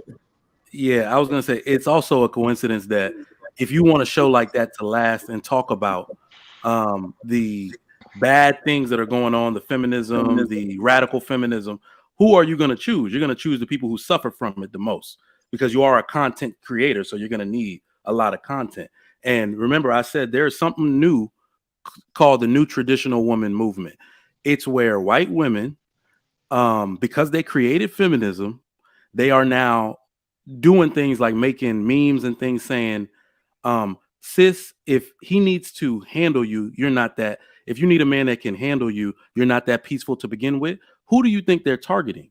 They're using the people who are still heavily involved in radical feminism, even though they created it. So they want to be the villain and the hero in the same story. And they're going to use black women to do it because y'all haven't retreated from feminism. At any given time, y'all can change y'all narrative about it. And to Bruiser's point, the only reason, and like y'all said, there are some women in this space that should be more popular, but it's also because they don't have the support of their own counterpart. All right, so it's like Pearl is so popular because white women are split.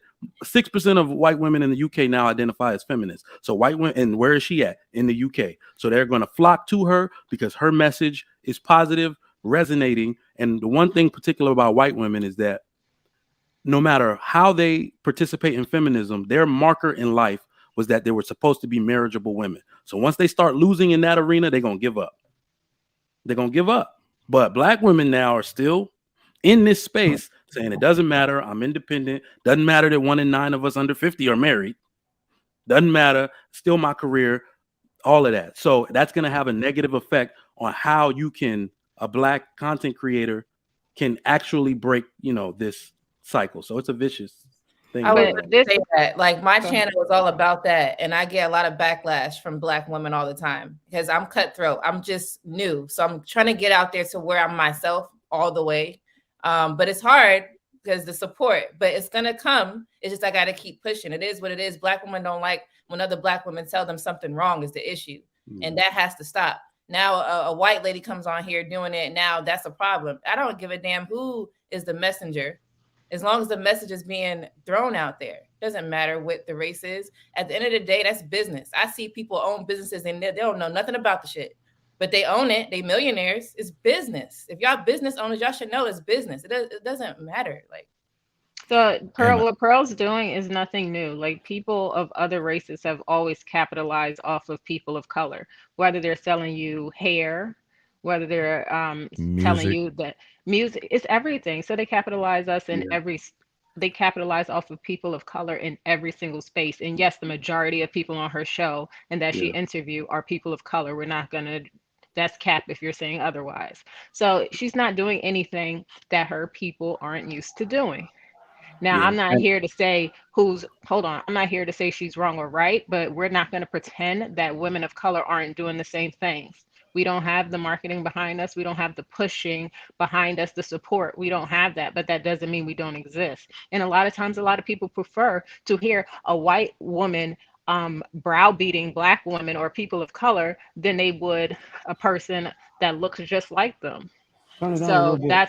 that's what's happening a lot of times. And we're used to just listening to white women as our teachers, as our leaders, as whoever. They're like, oh, a white woman said it, so it has to be true. But then a woman of color could say the same exact thing and it's not received in the same way. But you And You're know, looking, that's go ahead. accurate. And that's accurate. I mean, essentially in our culture itself, like we just have a propensity to tear each other down, and that's because I sit back and I observe a lot in terms of a woman who, like you said, is holding women accountable, and you see like women are vicious, fam. And y'all have friends, y'all have family, y'all have seen the ugly. Women are vicious, way more vicious than men. We play it cool. Like, yeah, I'm gonna wait till that nigga do this, and then I'm gonna roll up and I'm stomping his ass. We'll play it cool. We'll act like all that shit is bouncing off of us until we have an opportunity to, because with men, the stakes, they stop at a certain spot because it's but so much you're gonna say man to man, face to face before you get punched in the face. You know what I mean? So the stakes are different, and we understand the hierarchy. Like I know Hank, Hank probably like 6'7", 350. Like I know it's but so much I'm gonna say to Hank just off of sheer size. You know what I mean? It's but so much where it's gonna stop. With women, they take it further. They'll take it further. And then now when you throw in the other people that identify as women, y'all gotta fight that fight too. Because now you're arguing with actual women, and then you're fighting with people who identify as women, and y'all get fucked up, yo. You know what I'm saying? Y'all gotta lay low. Yeah, they say, are you married? You're a pick me, all of these things. They don't say that to Pearl. And she's not married. She's not any of those things. She's just a different color. you know But the what's funny problem though? is, You know y'all what's women funny? don't listen to each other. Y'all women do not listen to each other. Y'all don't take each other's advice. Y'all turn your nose at each other all the time. We act like this is something that is it's just abnormal. Like y'all, a woman said, black woman said, oh, I gotta listen. No, y'all turn your nose up. Monique told y'all stop wearing these goddamn bonnets out in public. Yet y'all still doing. Y'all said, fuck Monique. Monique, you ain't shit. Who are you? You know what's funny though? Love. She said it with kind, loving words, and y'all still turned on her. So y'all don't listen to each other. Y'all don't listen to any goddamn body. So fuck y'all feelings. I'm going to say it the way I need to say it. If you don't like it, you kiss my ass. I don't give a damn what these heifers say. I don't give a goddamn. But this the funny thing though. Instead of worrying about what people capitalizing on, you should be worried, why is there something about you that can be capitalized on, and fix that shit? And it's not about tearing each other down. These people are just simply pointing out a people who are in self-destruction. We didn't tear you down. You tore yourself down, and we pointed it out. That's all it is. We're recognizing the bullshit, and we recognize this. We can turn it into entertainment. If you don't fix it, instead of us just laughing about it all the time, how about go earn a living about it? The fact that we can go and do that is sad. So you can't get mad at that because you gave me a way to live off of your stupidity. Huh. Go ahead, Kelly. I would love to hear what you got to say. Yeah, you took the words out of my mouth, Bruiser. Kelly, go ahead. She froze. Oh, I was like, that was the hey. That's a mic drop on Bruiser's end, man. That's funny. Well, let me say this. So to respond to Bruiser, that's what the women on this panel do. So you're not talking to us. You're talking to the audience, first of all. That's not us. That's all the women on this panel. That's what we do. So obviously you're not talking about us. That's why we're here. And I'm not here to call my people stupid. I'm here to help educate them because a lot of them are lost. And we know the majority of them are lost. That's why you don't because, let me finish. Because the majority of them are lost, I see the problem. I see the dilemma. So I say, okay, let me come up here and help my sisters. That's what I'm doing. So I don't know what you talk about in that sense, but that's why I'm here. Because so many of them are lost. So you're able to call stupid? Pearl Yeah, is gonna win. yeah. So That's so what that's we're what I doing, but Fucking point right that's what there. we're no, doing. so What Miss I'm saying Balance. is I'm doing it coming from the culture. She's doing it not coming from the No, culture. You gotta, Listen, let me you finish. gotta do it. Let me finish. Let me finish. I don't have a problem with what she's doing. What I'm saying is recognize that women are doing it that come from the culture. You're saying we don't exist No, they and we not. are here. No, they See, not. I'm not about to argue with you, but You go lost the ahead, Mike. argument. No, No, I so just don't argue. Hold on, Bounce Coach. So you saying you're doing You it, are right? arguing. Hold on, y'all. One at a time, y'all. One at a time. Let's make sure they Well, hear. my question is to Balance Coach. You said you're doing it, right? Well, we need more. yeah. 3 to 4 women are not going to cut it. Of This ain't course. gonna do. This is not even going to So scratch on the goddamn surface. listen, We're not No, gonna hold scratch- on, Hank, hold on. One at a So time. the reason why I'm gonna call We're not- BS on that. Hold on, Mike. Let me finish Go real ahead. fast, Mike. The 4 women is not going to scratch the surface. Y'all keep being concerned about this one white woman, and she's scratching the surface. Why can't y'all come together? I would like to see y'all all get along and find some way up, some common ground. Speak up for us black men, because again, I say it all the time. Most of these black women don't give a goddamn about black men. If that was the case, y'all wouldn't treat us the way y'all do. Y'all wouldn't talk to us the way y'all do. So if you want a woman who do care about black men, who do love black men, who are ready to stand up and talk and speak highly of black men, please do that. I will be in attendance. If you let me on your panel, I'll be more than glad to be on your panel to talk about it. But I don't see it enough.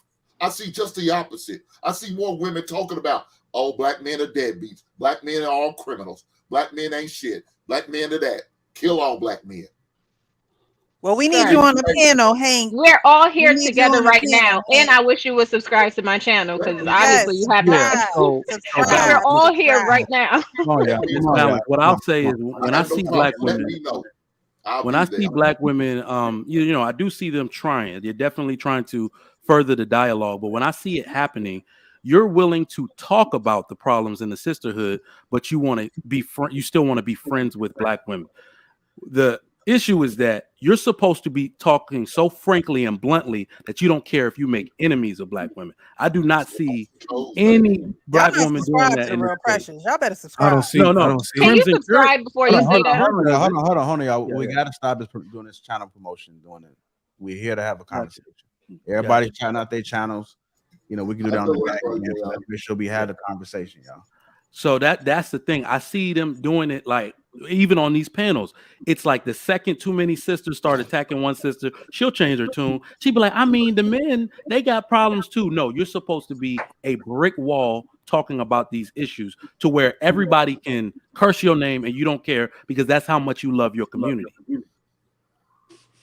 And the fact that y'all associated with somebody yelled out the word or said the word culture. I'm coming from a culture. The fact that you associate the stupidity with your culture, you need to be able to separate it. And the culture things shouldn't even be brought up. It's not about a culture. It's about being a woman and having accountability as a woman. And she's not speaking for the 10th time. She's not speaking to a specific culture. She's speaking to Western women. Well, How you think we I got have to- passport bros? They're I have to going disagree. overseas to see black women. So it's not about a black woman. I have to disagree with you. If what you're saying was true, then she would have some type of program, some type of assistance, some type of training program. Let's get you back to this. At a wife point. school. She does. She It's- got wife school. Okay, then damn, I'm okay checkmate. with that. What I'm not okay with is using black people as entertainment. And she herself has said it that the most people that she has on her show are city girls. She said that. So let me ask you a question because Bruiser kind of alluded to this. Is it worse that she uses black people in that way or black people submit themselves Just to be used that way? just as entertainment. So that's what I'm not okay with. It's like back in the slavery days, the slave masters used to wake up the slaves and make them dance and sing for them. Like, oh yeah. So it's like, yeah, you're okay with black people shucking and jiving for you to make money, but are you actually trying to help the community better itself? Or are you Do just you using realize- it to put dollars in your pocket? That's what I'm not okay with. Do you realize she White came school? on this show, Cool. on this I'm okay with network? She came on this network on a Thursday, and she said that she did not even pick her participants. She had a whole different team to do that. and they're not all black. And if it is any black people on there, they wasn't forced to get on there. They wanted to come on there. A lot of black women use this today to cover up their shame. Y'all attacking black women for being on TV and acting like you motherfuckers decided to go on there.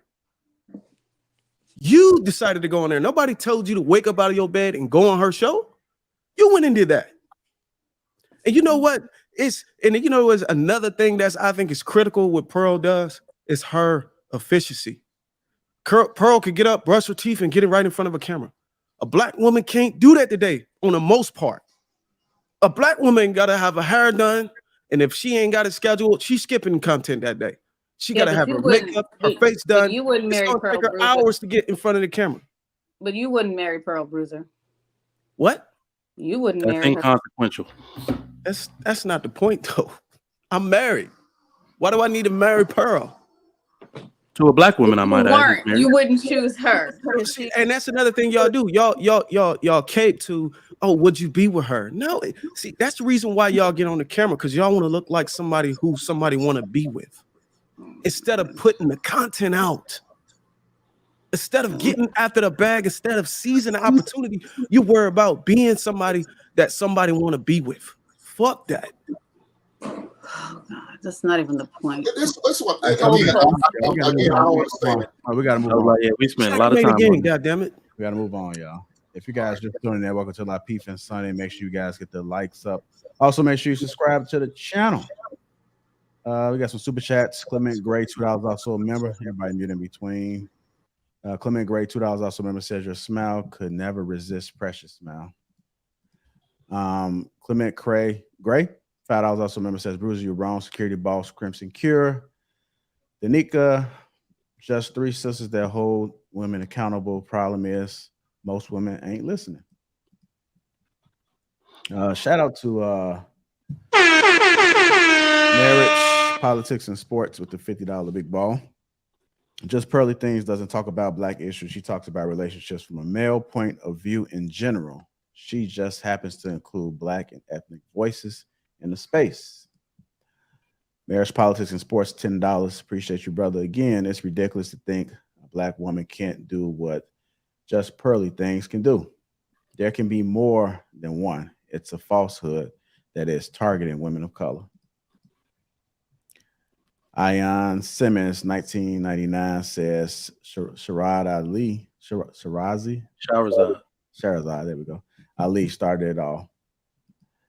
Mr. Charles, $2 says women hate competition, do what men do and compete. And Rebel's videos, $2 says, do y'all check under your bed for Pearl at night? With that being said, make sure you guys hit the like button. Also, make sure you subscribe to the channel. I know it got a little bit tense, but that's kind of projected, man. I mean, still healthy dialogue. I think everybody was heard. Everybody was heard. Do we need to fill out the hurt feelings report? No, we good? I done started a challenge in the back chat, so ladies, come at us. Oh shit, man! Don't be doing that. Here we go, Mike.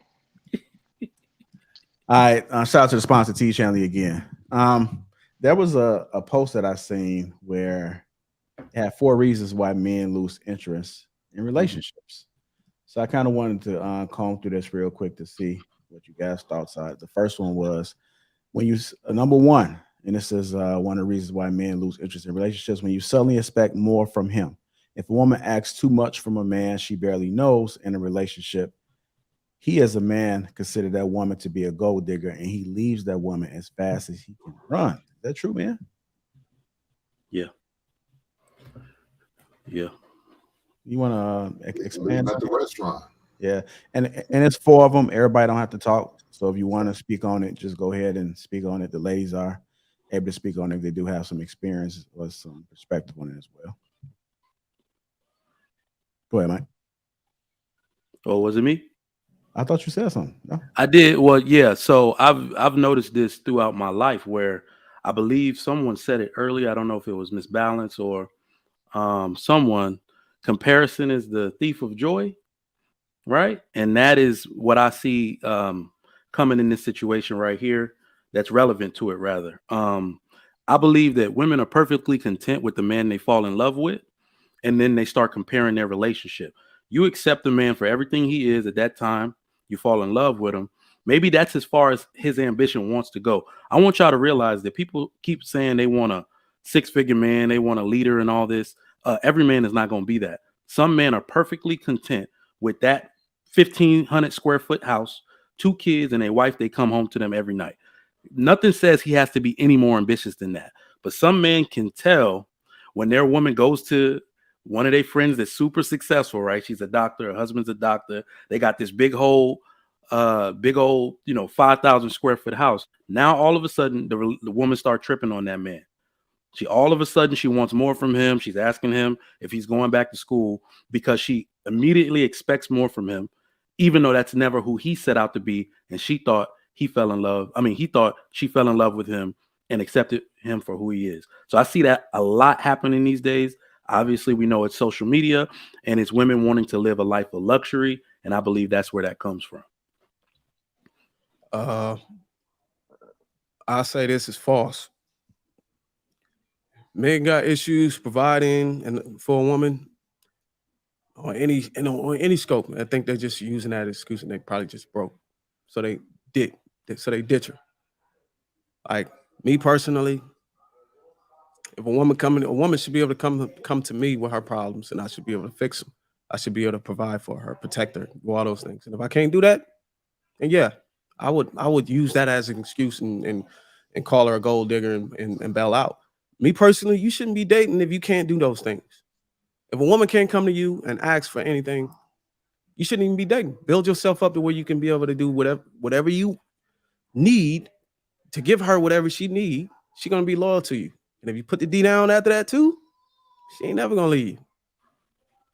I don't think that's the issue though, Bruiser. I think men are perfectly capable of giving a woman a roof over her head, food to cook in the house, and all of that. I think it's you made it a bit broad, right? Because what I'm saying is that women no longer are content with that. We can give them everything they need, but they will punish us and call us unworthy for not giving them everything they want. Okay, so what is an example of what a woman want that a man is refusing to give her? A bigger house, luxury car, jewels that her friend had just got from her boyfriend, things like that. Okay, well then she's gonna be gone. It's either you gonna bring it or she gonna be gone. That's it. But so, I do agree with Bruiser. In terms of having your stuff together, before you even get involved. Like I always used to compare it to, applying for a certain job. Like there may be a certain job where you dress up your resume, do a lot of embellishing and lying, and you get a job that you in the back of your mind, I'm not qualified for this shit. You know what I mean? I'm definitely not qualified. Meaning, you're dating a woman that you probably shouldn't be dating because you can't handle what she requires. So eventually, like you're a pilot, you get this job, you flying the plane, you like, I can't fly this shit. Like you in air already. So you have to ditch it. You have to find an excuse to get out of there because you shouldn't have taken the job in the first place because you knew you weren't qualified for it. So you get exposed. And when you're younger, and I've done this as a younger person, now I don't, if I know something is I'm not qualified for, I don't even deal with it. If I know something's not qualified for me, I don't even deal with it. I stay in my lane. But when you're younger and you don't know how to get out of stuff, you have a tendency to burn it down. But you should really only be in that field if you're able to do so. And that means having your finances in order, having your needs met where you're able to bring somebody in and manage their needs as well if you have to. All right, we heard the men speak on this. Again, this is the first one when you suddenly expect more from him. If a woman asks too much from a man she barely knows in a relationship, he as a man consider that woman to be a gold digger and he leaves that woman as fast as he can. You get a woman or two speak on it. Men know women are gold diggers from the beginning. I don't think a woman is going to sneak it and just say, well, hey, I want all these things, because you could look at her. And if you don't know, then that means you wasn't paying attention. So if you, like what Jay was saying, decide to take on that road to be her man, then you're taking on the road to provide her all the things that she came with, unless y'all had an agreement to do 50-50 or whatever. So it just depends on what you decide to do. All right. Balance, you trying to say something, or you background conversation? Okay. Let me go ahead to number 2 then. Number 2 is when he noticed things are going too easy for him. If a woman gets physical, sleeps with a man she barely started a relationship with, the man notices that she is cheap and leaves her immediately. What do you guys' thoughts on that? Is that true? Factuals. That is fact for me. I don't understand the life we live in right now, where dudes kind of want women that it goes. It's a toxic cycle. Dudes seem to want a bunch of women that their homies had and all of that. That's not the way mature men behave. If things are going too easy for me, I realize it went easy. Like, I'm not special. I'm not particularly, I don't got Denzel looks or nothing like that. Why is it going this easy? That must mean you do this for everybody.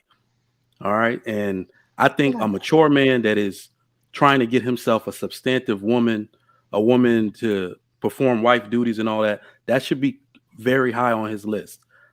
Because that is an indication of self-worth. We have a worth problem in our community. Women are, engaging in sex way too early, allowing you to do things to them way too early. I knew a dude that let a girl make a video on the first date talking about she could be wifey. No, thank you. That's disgusting, right? This is supposed to be anything I've gotten in my life that is of any personal worth to me took a while to get. It was hard to acquire. And I believe men should look at it the same way. Go ahead, Balance. You off the mic.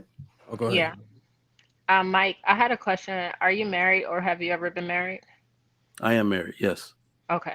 So I think that it's very true that a lot of people, men and women, they jumping into sex too fast and they're not putting any value on it, and men don't respect it. And I'm speaking of the majority. We have those small circumstances where a man might marry a woman if she has sex with him on the first date or something like that, but it's very rare. And I think it's unhealthy, but it's unnatural, but it also is dangerous. Like, we can see STDs are on the rise right now. Like, you shouldn't be out here just having sex with strangers. It's very, very dangerous for women to do that. And then you get these sexual ties and bonds with people that you don't know. Like, it's just not something that women should do. You need to protect yourself mentally, physically, spiritually. Women need to learn how to protect their vessel. You have to be very, very, very cautious with what you're doing with your body. Your body is a temple and you need to respect yourself.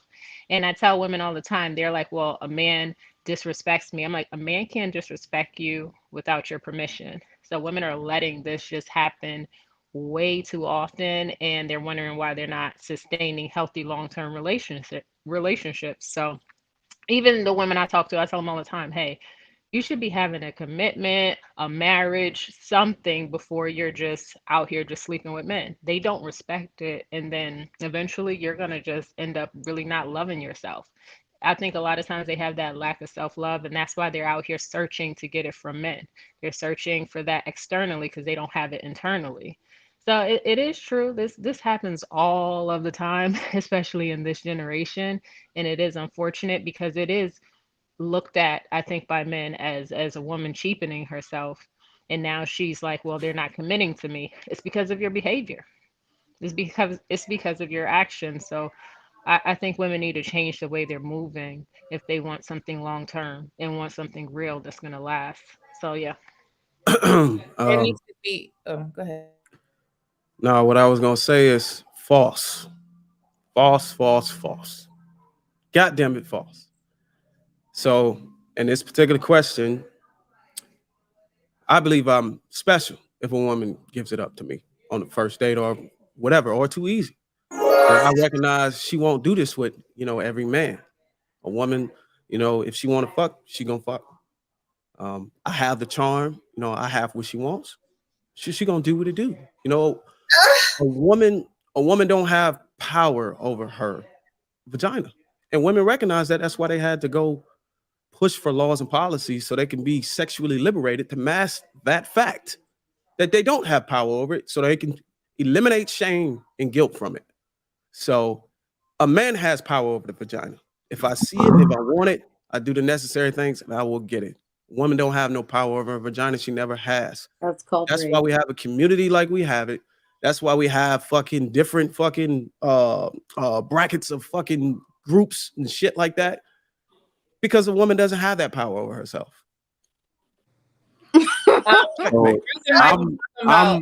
Emotionally. I know that's right, Bruce. I know that's right. Women are emotionally detached, so they emotionally get wrapped up into sex. So men have power over their emotions, which make them open their legs. Maybe that's what he's trying to say. Yeah, but, somebody got to paraphrase because I don't know. Yeah, there we go. That's the paraphrase. Paraphrase what? Women Wait, Bruiser, why do you feel like they have power over their vaginas? They don't have power. When have women ever had power over their vagina? Nobody is gonna have my vagina without my say so. I have power.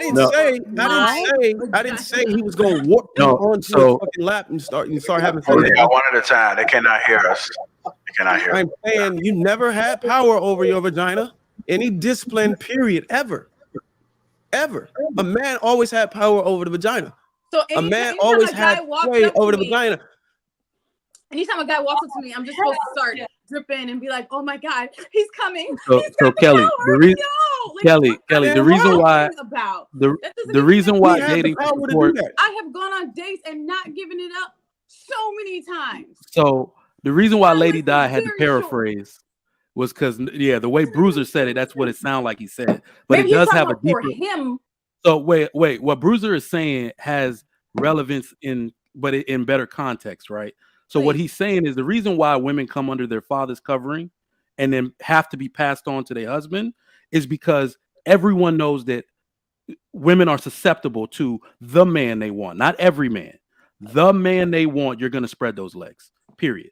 So you know that's why you have that protection there before you see what I'm saying. So I get what you're saying in that context, Bruiser, but you did kind of make it sound like any woman I walk up to. Any woman. So this is where what he's saying is actually relevant. I've never seen a dog consent to having sex with another dog. It's always like she's in heat, and whoever win the battle, jump behind it. She literally just taking it. I know that sounds disgusting, but that's kind of the way it works in the human world. Whoever wins the battle gets the woman. And like I was saying, I don't know if y'all ladies heard me. I think that he's saying our emotions are weak. So when it comes to sex, men have power over your emotions. They're the ones who help you with that. So you're going to open your legs faster because your emotions are not intact. Is that what you're saying, Bruiser? Nope. I'm saying men have a sexual influence over you. Nope. A sexual influence over you. We always have. It is our nature. That's how we bond with each other. And you just can't get in the way of that. And the only way y'all been able to get away to that is to act like it's not true. And the only way you can act like it's not true is to have policies and fucking movements put in place to suggest that you are the one in control when you really aren't. Do all That's why you have feminism and sexual liberation. So when you are you were sexual promiscuous before sexual promiscuous became a thing. Do all men on the panel just put a name on it so you can say that we the one who made ourselves no, we made you motherfuckers sexual promiscuous. Do all the men on the panel agree with this? I just need to know. Is this how men in which I'm talking about it? And I think he's talking about a deeper context. And if I'm correct, then I agree. Yeah. Like if an unprotected woman, if a woman who's out here, I mean, look at it this way. Promiscuous women behave completely different than women that are protected and go under the covering of a man, because a protected woman basically knows, if I'm not protected this way. Think about it. 100 years ago, grown women weren't allowed to go out by themselves or with a man, because you're going to fall for that voice. You're going to fall for that deep voice, those pheromones, and you're going to spread your legs for them. And then now somebody's dealing with a baby they didn't want without the promise of a ring. That's the way it's been since the beginning of time. So if that's what Bruiser is saying, then I absolutely agree. We had a lady by the name of Monique Kincaid come on here yesterday and said she was at practicing abstinence, right? The fact that it's something that you got to practice. You got to force yourself to not go after the D. That says something within of itself. You're not married, you're single, you have to practice abstinence. You can't just naturally do that. Men can't. It's something you have to force your body to do. You're absolutely right. We can't. I don't want to, Miss Real Precious. I know, but I'm just saying, you know, it goes both ways with both sexes because we're just naturally wired that way, both of us. Absolutely. We're Not only both do I agree, wired to be that way. that's why you should look. D-discipline doesn't exist. You're Maybe absolutely right. Maybe I'm a unicorn, but please break this down for me. When you're like in a club or at a bar, at an event, and some guy comes up and he's good looking and he smells good and he walks up to you, you just automatically are just gonna have sex? No, no connection. Can I answer? Can I answer? You're not gonna have sex So with him. automatically, However, hold on. Automatically, do you let him go further knowing that he's somebody you're not gonna have sex with? Sex is okay. Let me just be clear. I met my son's father in the gym. So I am around good-looking guys that keep their body right all the time. Guys hit on me on a daily basis. That doesn't mean I'm going to sleep with them.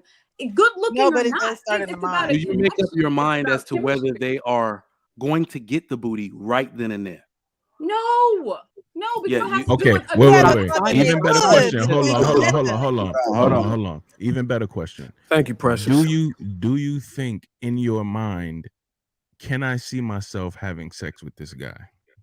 Once you've assessed him, I don't even think about that first. I think about okay, you're a unicorn. So here's the thing, You're y'all. a Here's the unicorn thing. then. I believe her. Your subconscious told you were going to. That's why you let him keep advancing on you. Subconsciously, you're going to say, "Ew." No, it has to do with how if you're not attracted to him that way. No, it has to do with This is why Pearl is winning. With abs, with the perfect haircut, with a handsome face that smell good all the fucking time. It happens. I don't just be like, oh my God, I would totally let him smash. Let's keep You're talking. What What do you're a unicorn. you say? You're a unicorn. Hey, but you know something? That's you. But guess what? I bet your workout partners, she giving that ass up. I bet you that. Guys send me pictures fresh out the shower. I bet your workout partner giving that ass up. Kelly. Hold on, Kelly. Take it personal. If we maybe I'm a unicorn. Is this really how hold on. Oh my God. Yes, absolutely. Like if we listening to Bruiser's point, right? And I do think that Bruiser has a maybe I'm weird. I guess I'm weird. I'm sorry. Everything we talk about is not 100%. And when we speak mostly off what we've seen based off our experience. So there are some good looking men smelling good, abs and all the shit like that is not executing. You know, there are some men that don't have all that shit that are hidden. I mean, everything that they talk to, like they probably may put themselves in a position where they have a higher chance of hitting.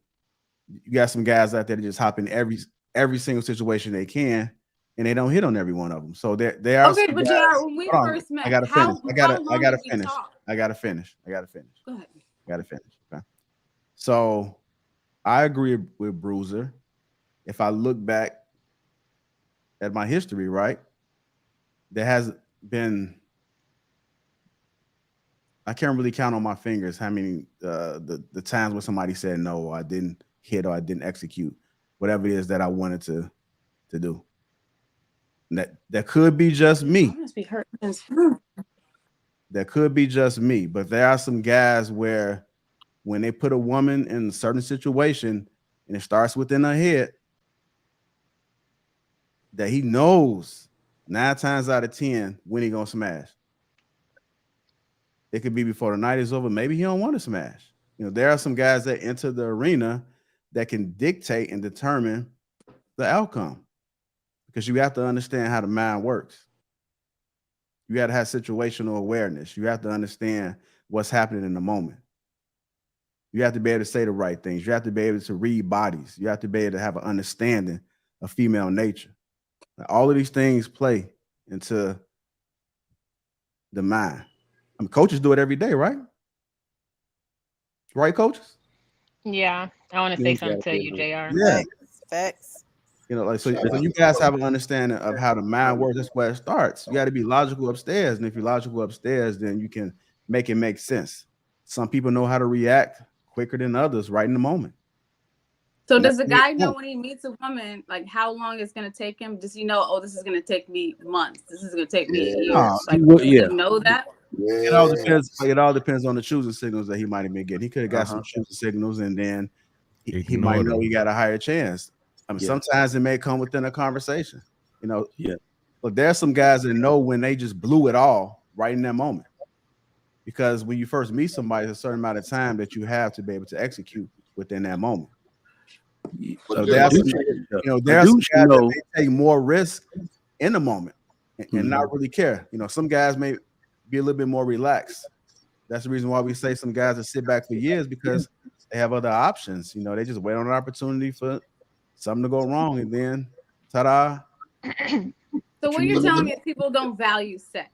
No, we don't. We don't. Let me hurt your feelings again. We don't give a shit about y'all feelings, about what y'all think about sex. We just want to knock your ass down. That's the only thing we care about. Give me 20 goddamn minutes, and we're gonna kick your ass in. I'm not even talking about men. It sounds like women don't either. Let me finish.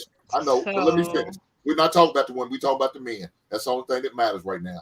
So when as we move, we act like this is not going on a regular basis. Like what Bruce is not saying is not true. That's how it is. We will wait you out while fucking your neighbor. I said this before. We will wait you out. We will knock down your goddamn neighbor until you are ready to give that ass up. And if you don't, we'll treat you as such. We'll move on to your next door neighbor, and we'll keep. And you'll eventually come around. It's going to be a moment of your life where you're vulnerable, and when you're vulnerable, that's when we'll get in there, slide, and get them yams. And this is why women need to be under the covering of a husband, because what he's saying is absolutely true. And a lot of women, we're not talking about you, Kelly, because you're not the majority. But if we're talking about the majority of modern women, they're moving like this. They are. That's what's happening. And that's what we could just look at the community and see why there's so much single mothers in the community. This is why they're too lax with it. They're not taking it seriously, and the children are suffering. And it's really a shame to see. And I know there are a lot of women like you, Kelly, but the majority of these modern women, this is how they're living. They're just having sex with men. STDs are going up. Single parenthood is going up, and they're not taking it seriously. And I'm sad to see it. So you should be under the covering of your father or a husband, and you should not be out here just having sex with men, period. You could tell, the men are telling you they don't care. The men are telling you how they see you, and that's how they're moving, and their actions are telling you too. So for women to just keep doing this, it's illogical. And I really wish they would stop for the whole community. I wish they would stop. Real quick, Kelly, have you ever heard the expression, she wants to sleep with you, it's just up to you to not fuck it up? Have you ever heard that expression? And this is something my sister put me onto when I was younger, because I would be questioning, does she like me, or will this ever happen, whatever. She's like, if you're at this point, she's decided that, you are worth sleeping with, and it's up to you to not fuck it up. And a lot of us fuck it up. I guess that has to do with my upbringing, because when my sisters and I'm one of 5 children. My sisters and I were 5, 6, and 7. My dad sat us down and he told us what sex was, when it's for, the purpose of it. Like, it's a covenant between a husband and a wife. You're supposed to remain a virgin until you're married. It's like there was like this importance placed on sex. It's not just to be given freely to every. And he said, guys are going to come to you and tell you that they love you. They're going to say whatever they have to do to get to you. They don't mean it. That's not what it's for. They have to show it through their actions. They have to commit to you before you give them that special prize. That's what I was taught. So to me, it's very valuable. You don't just give it to any person. Like, one of my sisters stayed a virgin until she was married. Another one of my sisters is still a virgin. So, like, it's very important. It's not just something you just hand to here. Hi, nice to meet you. Here's my vagina. You just got one of your sisters 100 likes on her Instagram. Like, what? 100 requests. Again, y'all, I they know. giving his ass I out like wouldn't it's trust like her with anybody in this space. 100 requests going to her right now. Look. Somebody said, ass out like advice. They giving it out. So men ain't got to fight for it no more. Men used to have to battle, go at each other, undercut and throw monkey wrenches each other's game. We don't have to do it anymore. Men don't. I said it on your show, Kelly. I said men don't have to be upstanding men anymore. But if women only gave ass to upstanding men and men of honor, men of respect, what would every man want to be? I Right? agree, and it might no. We are the ones that hold that. We are as women, and I want to say the only real commitment is marriage. Anything else is just words. The only If you real ain't married, you commitment single. is marriage. So all women talk about you had a boyfriend, girlfriend. That's not real. The only real commitment is a marriage, not an engagement, not a boyfriend, a marriage. So if you don't have that, you're taking a chance, and you really need to be cautious. I'm gonna leave it there. somebody said something about men are showing you that they don't care about a woman's problems. You when we try to care about your problems, you know what happened? When we were with you during your problems, what you do? You kicked us out and you took government aid and government assistance. You do nothing whenever we have any complaints about your problems, even today. You do nothing about it. You don't adjust, you do nothing. And half the men out here trying to do something about your problem. Hell, the last person that tried to do something about a woman's problems ended up locked. Well, it's probably going to get locked up, sentenced to 22 years. There's no way we can win by intervening with your problems. All we can do is point it out and capitalize on it. And when I say capitalize on it, that means that you got some issues that are entertaining. Let me go ahead and bring up this. Let me go ahead and comb through this. When he has unprocessed trauma that he must process alone. If a man is in a relationship with you and there are some things he don't tell you and you notice and you ask and he don't tell you and you keep nagging, he can leave you alone. What do you guys' thoughts about that?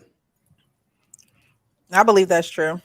Men are natural problem solvers, and although we're here to be the helpmate, there are times where men have to go through what he's going through alone as a man to get his thoughts together. Maybe he doesn't need your, advice. Maybe he needs the counsel of other men. And sometimes women don't understand that, and they want to be that helpmate so much so that they are getting on his nerves.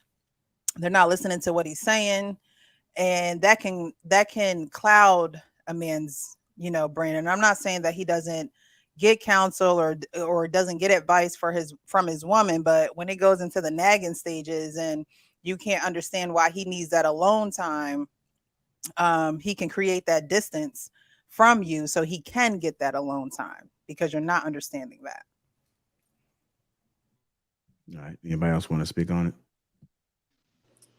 I just want to say I gotta go. I have to start with Christmas dinner. I'm sorry, but thank you for having me on. All right. All right. Hey, Kelly. Merry Can you Christmas, play it one? Kelly. Can you play it one more time, please, JR? I'm sorry.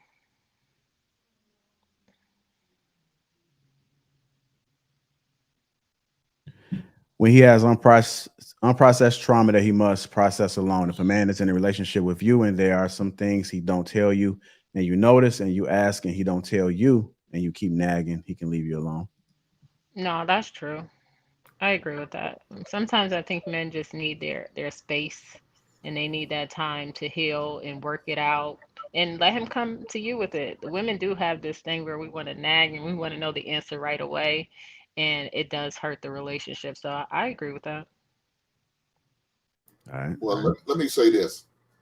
It may be the type that she's not making herself available for him to be vulnerable. I mean, there's a lot of women out here who are not making it a safe space for a man to be vulnerable.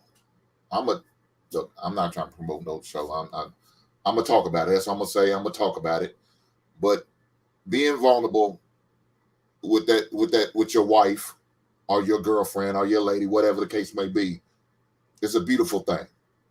If a man is able to have a safe space to talk to share, to unload whatever's going on with them is a beautiful thing. Unfortunately, a lot of men don't have that safe space to do that. And then women get mad and upset and like you said, nag and complain about, well, why aren't you sharing this with you? Why are you going to tell your friends? Because they don't feel safe to talk with you. They don't feel it's okay to share with you because you will take advantage of it. You will use it against him. The next fallout or argument we have, you will throw it in my goddamn face. And if that's the case, why would I ever share anything with you? Again, men will be willing to share if you give a safe space to them. If you open yourself up to be to him to share and be honest and upfront with you. If you do that. But if you're not, a man gonna recognize it real quick and he will shut down. I agree with Hank. Like a lot of women, they're not providing that peace with their man in the home. As soon as the man come home, they're already nagging about some shit he didn't do earlier that day or last night, instead of being happy that he came back home, right, from work, because things happen. And then you just, there to respect him, appreciate him just as much as he would. It's always reciprocal, right? So it's like women need to do better with that. Nagging. Would you like to be nagged because, let's say, something that he don't like about you? He keep nagging at you because you're not doing something, or something that you're doing is annoying. No, we wouldn't like it the other way around. So we have to learn not to nag at nobody. Nagging is not going to get nothing accomplished. It's not going to make anybody change. It's going to make them be more separated from you. It's going to make them not want to be around you. It's going to make them not open up and share things that's going on in their mind. So we have to be mindful of that and stop being so selfish. I think it's a selfish act. You want to know something so bad, but he ain't ready to tell you. So why you mad? Why are you mad about that? Just damn wait. And then when he's ready to tell you, he would tell you because he see you patient over there. He see that if he tells you, you're going to be very positive about it. You may have some solutions. If another thing, a man ain't going to tell you nothing if he know you ain't going to have a solution. He know you're going to have a problem with it. And then you're going to make it worse. And then now he's going to go crazy. And then here comes domestic violence. Y'all keep blaming men for doing stuff, but sometimes it's the woman that's putting that on you. Like, no one wants that. You got to make sure that you're mindful. Mental health is a real thing. People go through things all the time and you don't know. You don't know a lot of things that's going on because you wasn't there, when they were born. Did you grow up with them? You don't know what their life is like, and they don't have to tell you what their life was like. No one takes that into consideration, and that's the problem. We just want to know every damn thing. You don't have to know everything. When he is ready to tell you, he would tell you. And if you are not the woman for him to tell you, you would never know. And that's a problem. That's something that women need to take a self-reflection on. If your man can't tell you the truth, you need to reevaluate your whole situation and then change that. Make sure that you are at the safe space. No one wants to come home or be with someone and you can't talk. And then now he going out with his friends and telling them everything. No. Or another woman. Or let's keep it real. That's another topic. Let's keep it real. Another woman. And mothers gotta, huh? Go ahead. No, I mean that's real. That's real though. It happens a lot more often than women would like to admit. Hey, go off, Precious. Go ahead. Continue. Oh, I was just gonna say, mothers too. When you're a mother, you get in that habit of, being motherly. You get in that habit of being motherly, and you can't be motherly to your man. You got to be a wife to your man. You got to be a woman to your man. So, mothers get in that habit of, if you don't tell me right now, or that authoritative, spirit that you're just not supposed to have with your husband or your man. And I think that, mothers can, kind of keep that to a minimum with their man. That's not your child. He's not your child. So you can't speak to him like a child. You can't try to reprimand him like a child, and you can't speak over him like a child, because it's not gonna work. He's gonna run from you and go to someone who actually allows him to be a man. Mm-hmm. And what you were mentioning, my fault, Mike. You good? No, you good. You good. But with the solutions, like, you can have the solution in your head on how to solve our problem, but it's the way that you present it to us. We don't want to be, if we're dealing with something internally, we don't want to be told what to do. put it out there as a suggestion, like we're thinking it out together, like we're working through it. You could have the solution. You could know that the end game is going to be what you're thinking. You know how this is going to end. You know that this is the solution that's going to work. Don't present it like that. Make it come across, let it come across as, we're working it out together. We're trying things out, trial and error. You know what I mean? You got to do it like that, because if it comes across like you're demanding or, all right, nigga, let's just do that, then we're going to retreat. Well said, Yeah. Jay. I agree. We're very well said. Damn, y'all kind of touched all the bases on this one. So I think I'm gonna try to hit it from a different angle. When we look, if we're talking about marriage and people that are married, one of the things I believe, if we're gonna sum up what a wife is supposed to be to her husband, she's supposed to be help. And I realize that a lot of women don't know how to help their husband, especially through situations such as this. When he has unprocessed trauma, sometimes helping him means not nagging, completely acknowledging the fact that you see he's hurt and he needs time. Like Jay said, knowing how to communicate with him also involves knowing not when to communicate, not when to pry, not when to interfere, not when to just do everything you're feeling. That type of restraint comes from the way a woman is supposed to mature as a wife. And I feel like a lot of women in today's age, because they feel like they're equals, they want to pry and involve themselves in everything a man got going on, right? They feel like, well, you're supposed to tell me everything. They're creating a false narrative within marriage that is never supposed to exist. So I think that is another way to look at it as well. I want to get to the slab right quick. Last one on this one. When he is not ready to commit to a relationship, there's a quote that says, if a man is 30 years and he's not married, it means he's not forced to marry. What do you guys' thoughts about that one?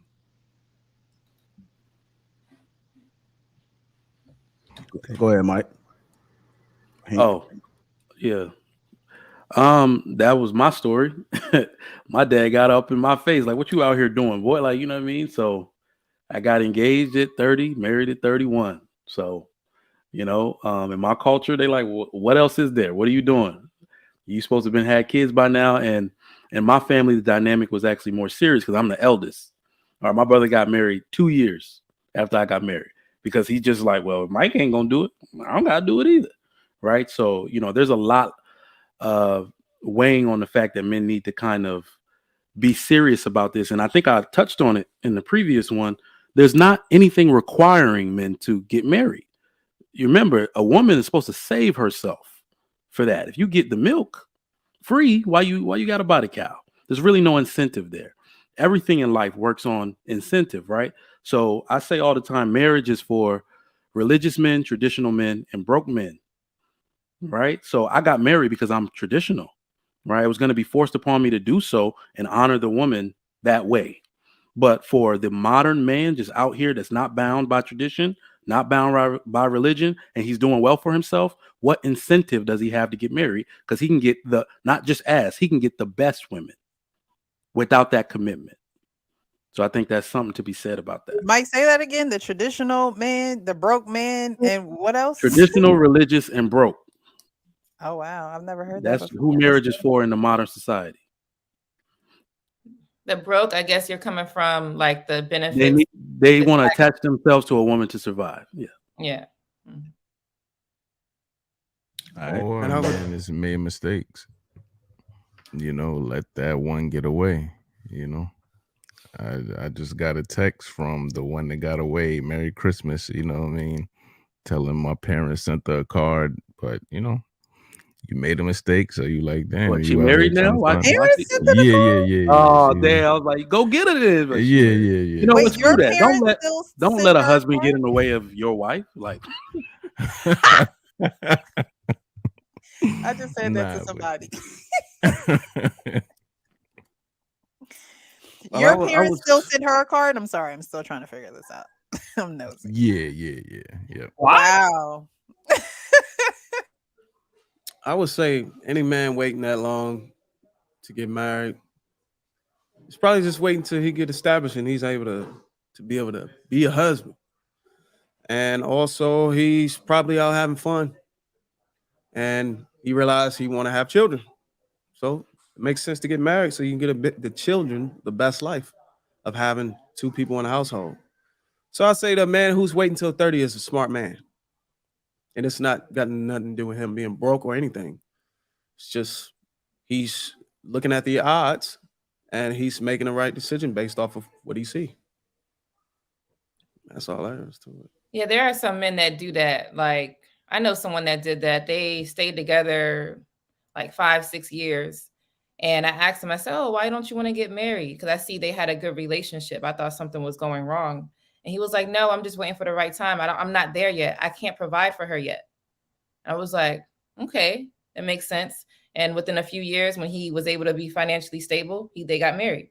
And she waited because she already knew why. It wasn't like it was something negative. It was just realistic. So everybody's purpose is different. Some people are not financially stable to provide at a younger age. Some people are not. When they get older, it just really depends on the man. And then what Trigger Mike is saying, there's broke men that just want to survive. So they just cling on to many women, really, because they have a whole bunch of baby mamas and stuff. So I think that men, should do whatever they feel is best for their entire lifestyle, not just, a one-sided situation. Don't do it because of a woman. Just get married because you want to be with that woman. All right. Well, I think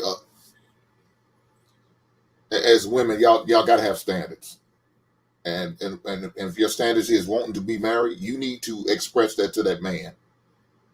You know what I'm saying? And if he doesn't reciprocate, then you need to move on. A man can be left at a goddamn restaurant too, just like a woman can. Mm-hmm. So if he's not reciprocating that same mindset of wanting to be married, then you need to move on from him because you wasted your time. I promise you, he's not going to do it unless you force him or force his hand. A man's not going to just voluntarily get married to you unless you force his hand. Now, if you don't force his hand, then he'll keep playing house with you. He'll keep knocking you down. He'll keep, playing like you're married, going through the motions, but not actually having the certificate. If that's what you want, then let the man will do it. I promise you he will and have no problem with it. But once you start holding to that standard, then it's going to change. But don't wait to get 5 to 6 years in and all of a sudden hold to a standard. That's not going to work. You need to come off the bat. That first night that we have our talks in the coffee shop on our first date, that conversation needs to come up right then and there. If not on the first date, it better come up on the second. Because if not, he's going to treat you as such. If he deems you in the whole box, he's going to put you in the whole box. If you're a possible wife, he can treat you as such because you talk like it. You act like it. You having the standards like it. And I will put you in that box of this woman can possibly have Hink's last name one day. I'm going to bless her. Hank. But if you're not, then you won't get blessed. I agree with you. Do you feel like, since we talk about a lot of modern women on this channel a lot, do you believe like a lot of modern men want to be husbands that you've seen, in your opinion? No. Okay. Because of what they are, what's out there. If they don't feel like, if a man shouldn't do it, and a man doesn't feel like it if it's not out there. If you're not moving as such as a wife type, no, he's not going to. And he shouldn't. No.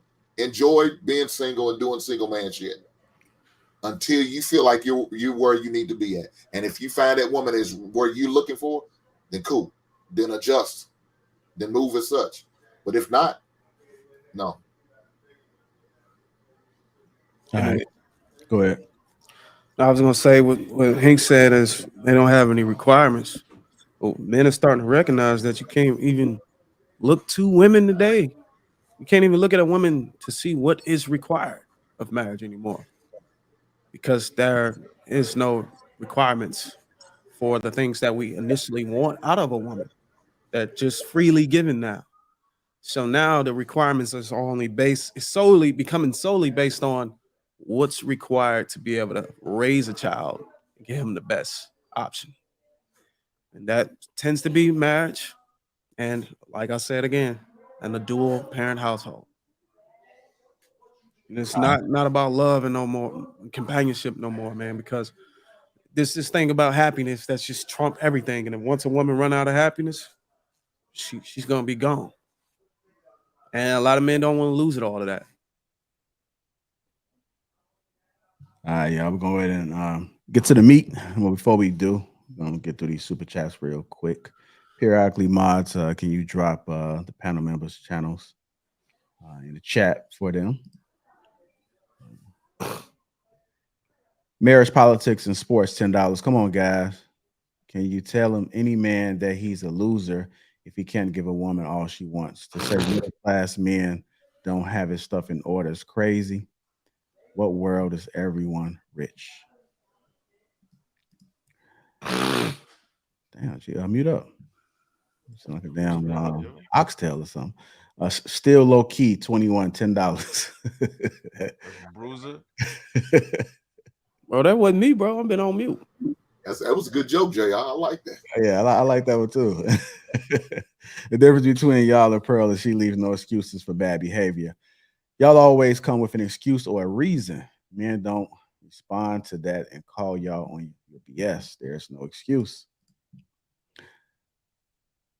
MSSSSPP Soldier, Mississippi Soldier, I guess, or Miss Soldier, I don't know. 499. There's unspoken responsibilities for a man when you decide to have sex with a woman. She's going to get emotional off that, and you're responsible. Still low key, 21, $10 says Pearl is constantly being demonetized. She has been banned on TikTok, 5 times? She survives off donations from men. When a message resonates, people get behind it.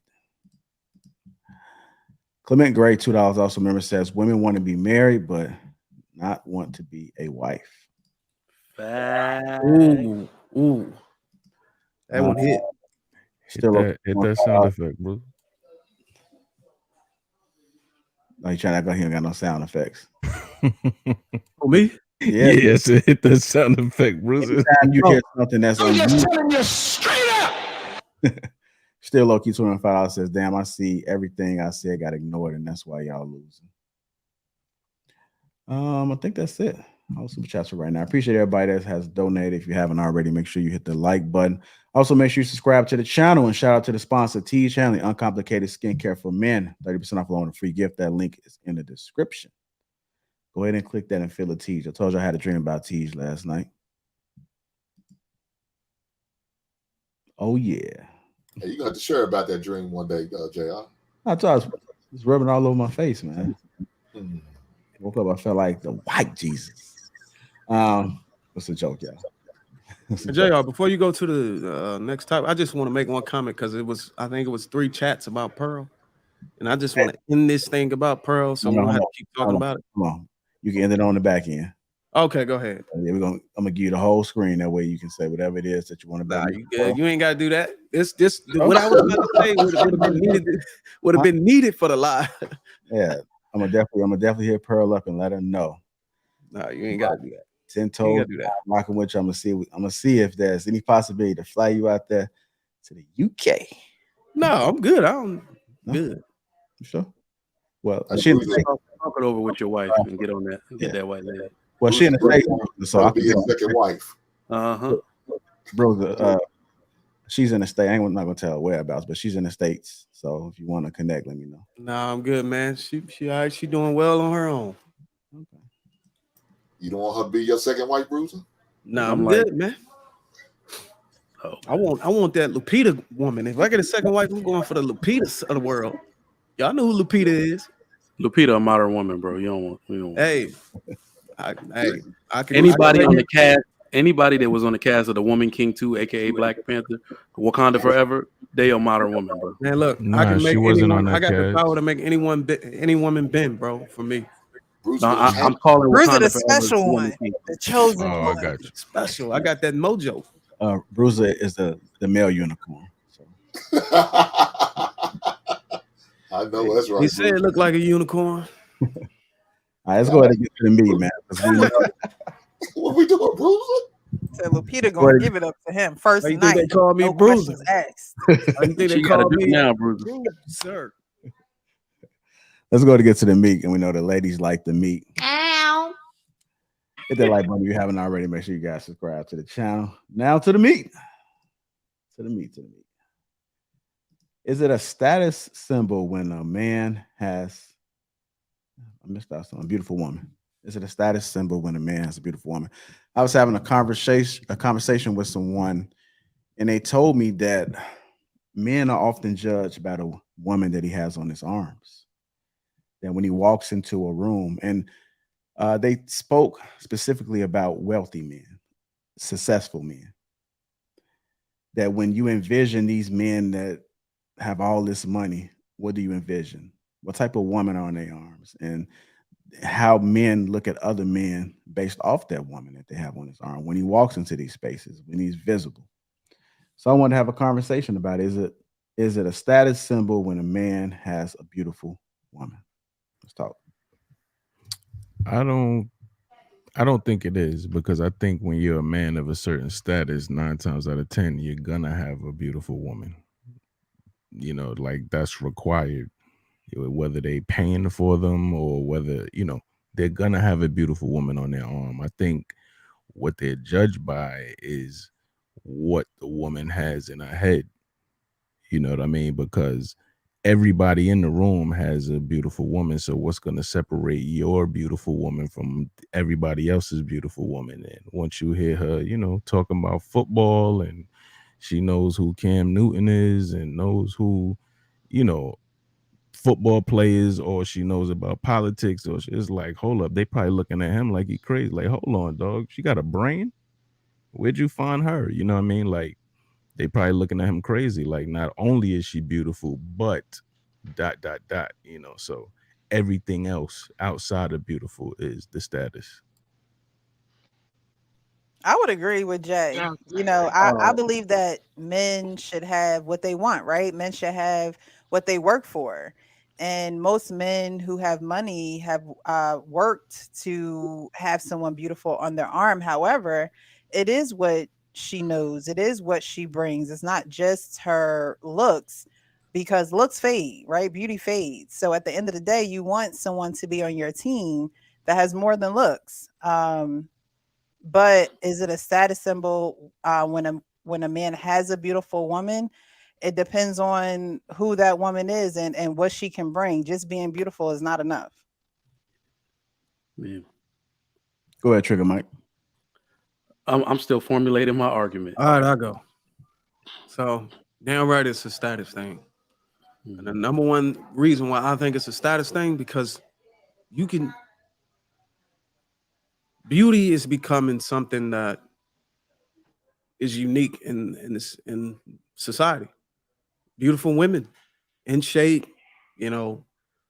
proportionate, looking good. That's like hard to achieve these days. So damn right it's a status. A lot of women can't carry the look no more, or they just getting lazy. So anytime you see a man with a beautiful woman, that tells you a lot about that man, that he has a standard and a requirement, and he's not going for the bullshit that's been out here today. It's all this body positivity bullshit about eating yourself until fucking 300 pounds is foolery. And that kind of rhetoric and that kind of narrative is making the beautiful woman a unique person. And I said this before on the panel before. Beautiful women is becoming a fucking a jewel, a diamond in the rough, a fucking needle in a haystack, because of all this fucking cancel culture and all this. What about my feelings? Fuck that. A woman is supposed to be beautiful. You're supposed to maximize your femininity as a woman, and you're supposed to maintain that. And women are becoming so masculine, they're shredded that. Now they can just walk out with bonnets and shit and come out in the public just looking like fucking dog shit. So yeah, so when you do see a beautiful woman, you better damn right believe it's about status. That woman recognizes not that many people that can pull this off, or even have the energy to want to pull this off. So whenever I come out like this, I'm gonna be a fucking unique. It's about status. I agree with Bruiser. It is a status thing, because if you got as a man, if you have a beautiful woman on your side, who gives a hell what she's talking about? You're admiring her beauty. That's all it is.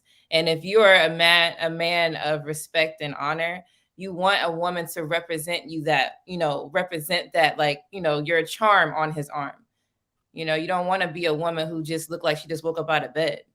So it is about the beauty. Now, everything after that, like what Jay was saying, yeah, that's just going to be like, oh, okay, wow, she's beautiful and she's smart, or she has knowledge, sure. But most people, they just looking at what you look like and admiring you. So it is a status thing. Absolutely. So y'all help me formulate my argument. I agree with both. Bruiser. Really?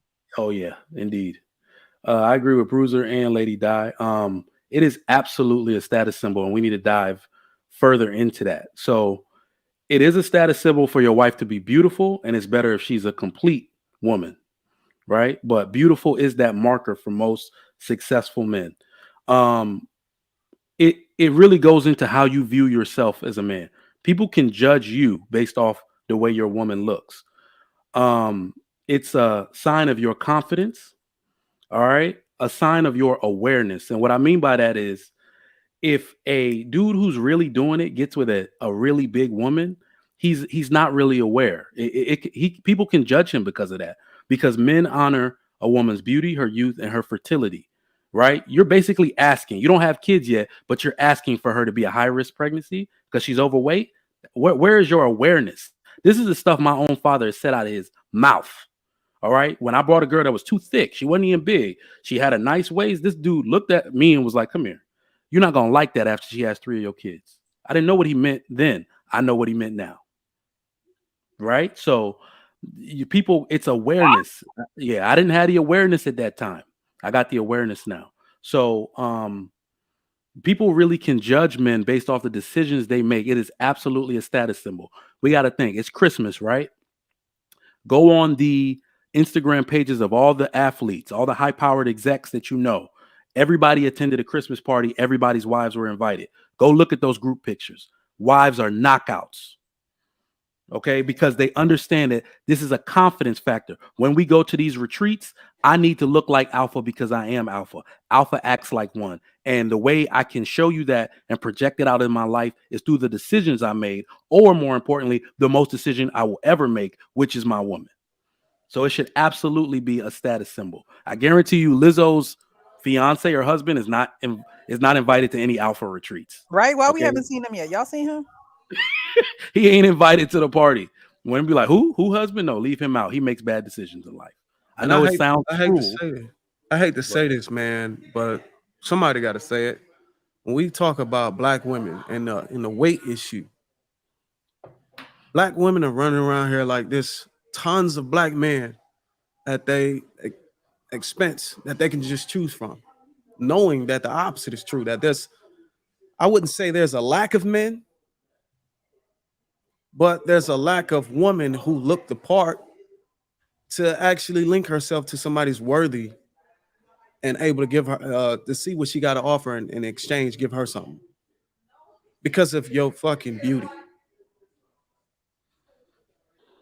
Women are running around here not trying to keep themselves up, like black women specifically, bro. Like, y'all want a man? We tell y'all to go to the gym. What do y'all do? I got a medical issue.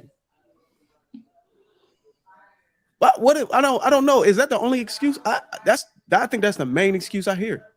It's a medical issue or emotional problem. Why you can't go to the gym? Don't forget about thyroids. Is excuses. Yeah, thyroid. That's it. Yeah, that is it. The thyroid excuse.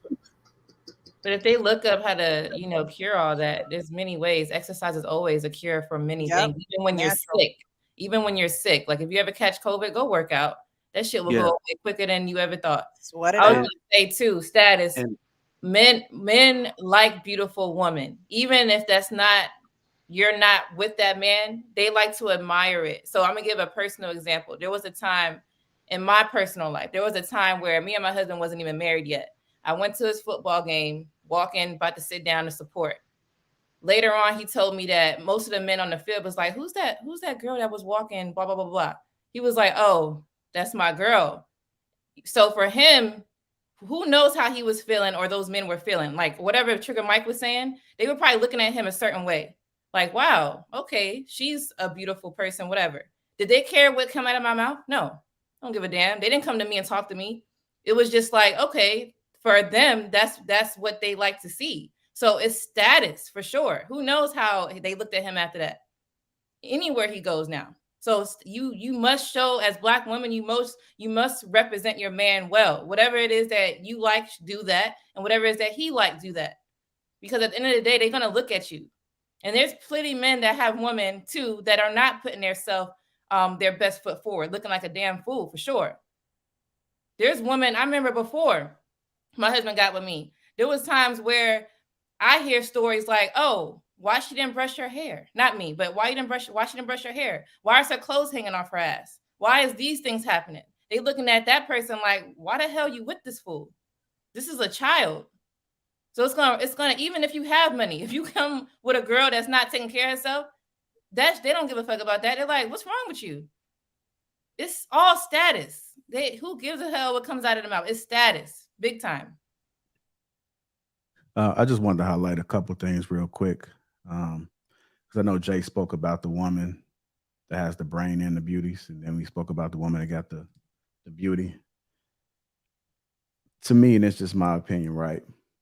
It's kind of best to have the best of both worlds, because if you have a beautiful woman that can know how to read the room, what can read you while you're reading the room, what can also read the room as well, it kind of close deals. Because if you had that beautiful woman on your arm and you are in these spaces, you got to understand that it's always opportunity within those spaces. So she has to be aligned with your vision to understand what's going on, because you guys can close a lot more deals just off of her looks.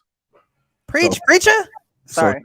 So she has to be aware. I mean, if your woman is coming back reporting to you like, baby, I just got X, Y, and Z. Cool, I like that shit. I saw you working. That shit is attractive, because she's just not there just as a placement. Now, in some cases, I have seen some men just take beautiful women or have asked beautiful women, can they accompany them at an event? And that's just what it is. But your actual lady, you don't want no airhead, because I've seen somebody say a lot of beautiful women are airheads. Yeah, they are. But there are some that do have brains, and they're not to play their role. Are they coachable? Because there are some women that are coachable that can figure things out after you coach them, and then there are some women that just you try to coach them and they just got that air. Just ain't gonna go nowhere. So then at that moment, you gotta ask yourself, do you want to deal with this? Can you deal with this? Because the older we get, the less patience we have. I like to have conversations, believe it or not. I know you guys don't hear me talk too much on here, but I like to have conversations. And when you begin speaking with a woman and it just goes nowhere, or they catching on to things slow, or we having these delayed conversations, it's a turn off to me. I get irritated, because I feel like a 5-minute conversation is 20 minutes. And if I feel you don't understand me, or because I ask you, like, do you understand me? Yeah. You said this. Okay. What did you understand about it?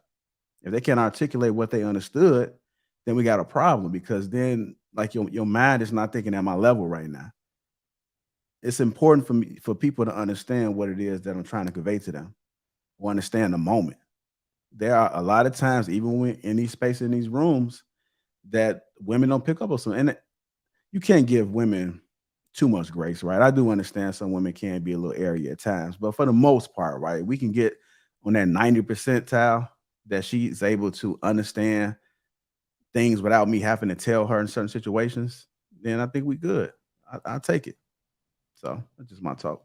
And that's the difference between someone who wants to be a wife and someone who's a wife. So a man needs to marry a woman who is beautiful and has the knowledge, capability to help elevate whatever it is that y'all got going on.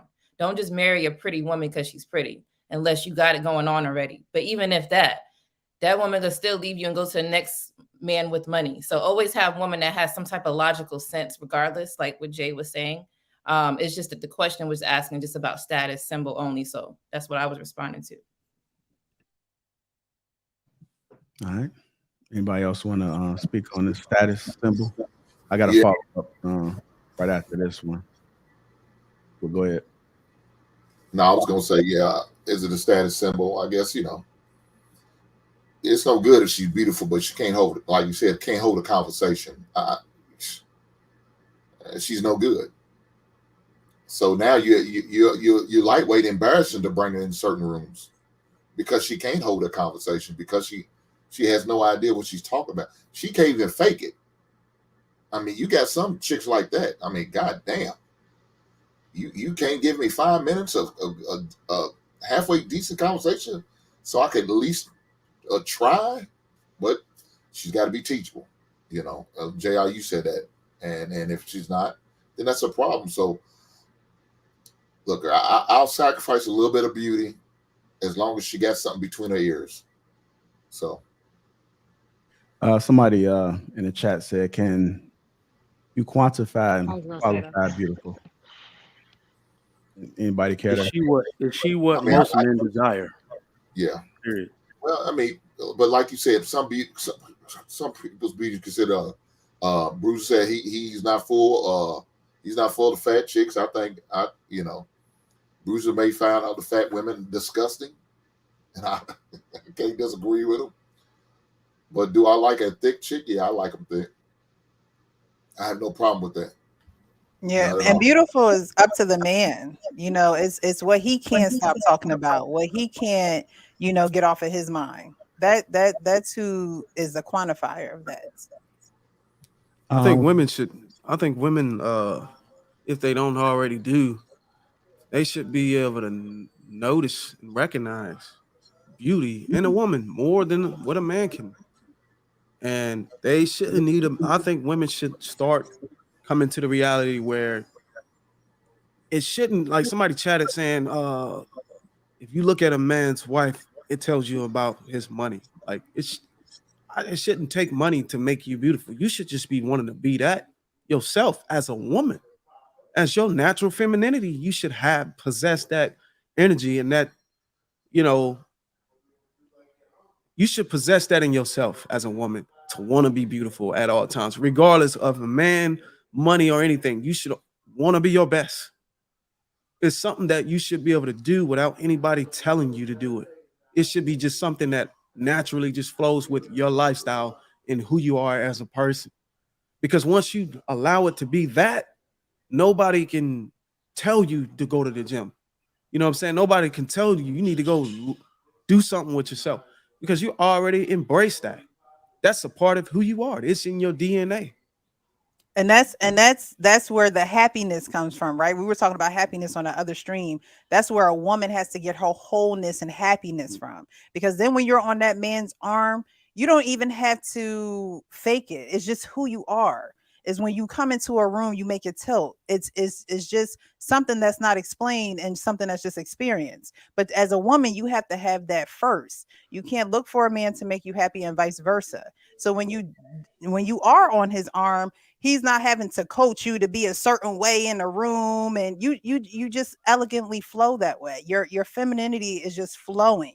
But women have to get that within themselves, without the man, without trying to have a man on their arm or man's attention. You need your own attention first. And women can't do that with a man until she does that alone with herself. But it starts with it also starts with, I'm just gonna say this quick balance. It starts with the father in the house, because fathers have a big impression on women, on their child. They're the first ones to say that they love them. They're the first ones to say that they're beautiful, and the first ones to help them become confident, and the mother as well, but the man, because that's who they're seeking when they leave the household. So it's the father's got to do a better job being more present if they're not in the woman's life. And then the fathers that are present, make sure that you are helping that woman build her confidence. So when she gets married, she is happy with herself, happy being a woman, and then she'll be that person to represent the man a better light naturally. All right. I agree with everything that Jay had to say, because I think a lot of women, they get to the point where they're just focused on their exterior, their physical beauty, and they stop. And it's like it's so much more that you should be as a woman, and then you'll have a lot more options. So women are saying, oh, it's not really that many options, but really it depends on the type of woman you are. So it's not just physically, it's in totality. Your whole dynamic as a woman, your femininity. Yes, they want you to be fit and pretty and all of those things, but internally you got to work on your mental, you got to work on your spiritual, you got to work on the entire package, and then you'll have a lot more options. So I'm speaking from experience. And then it's like when you think you only have but so many options, it's like what the doors, oh, the floodgates open up. once Yeah. you work on all of those things as a woman. So yeah. Absolutely. That goes into something we were talking about a few moments ago with marriage and men wanting marriage. You remember, you just explained, Miss Balance, the good ones. That's what we call the concept of the good ones. And the saying goes, the good ones are always taken. When you're a complete woman, even a man who hadn't considered marriage, it'll occur to him that if I don't take this, if I don't snatch this up, she's gonna be gone.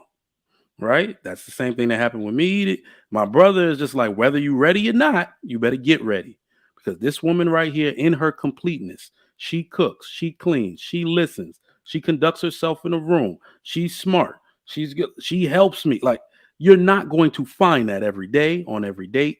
You better scoop her up while she's available. That's the concept of the good ones. And I don't think a lot of women, it's weird because they, look at the things that they're calling themselves, right? I'm a boss. I'm a this. I don't need you to be all that.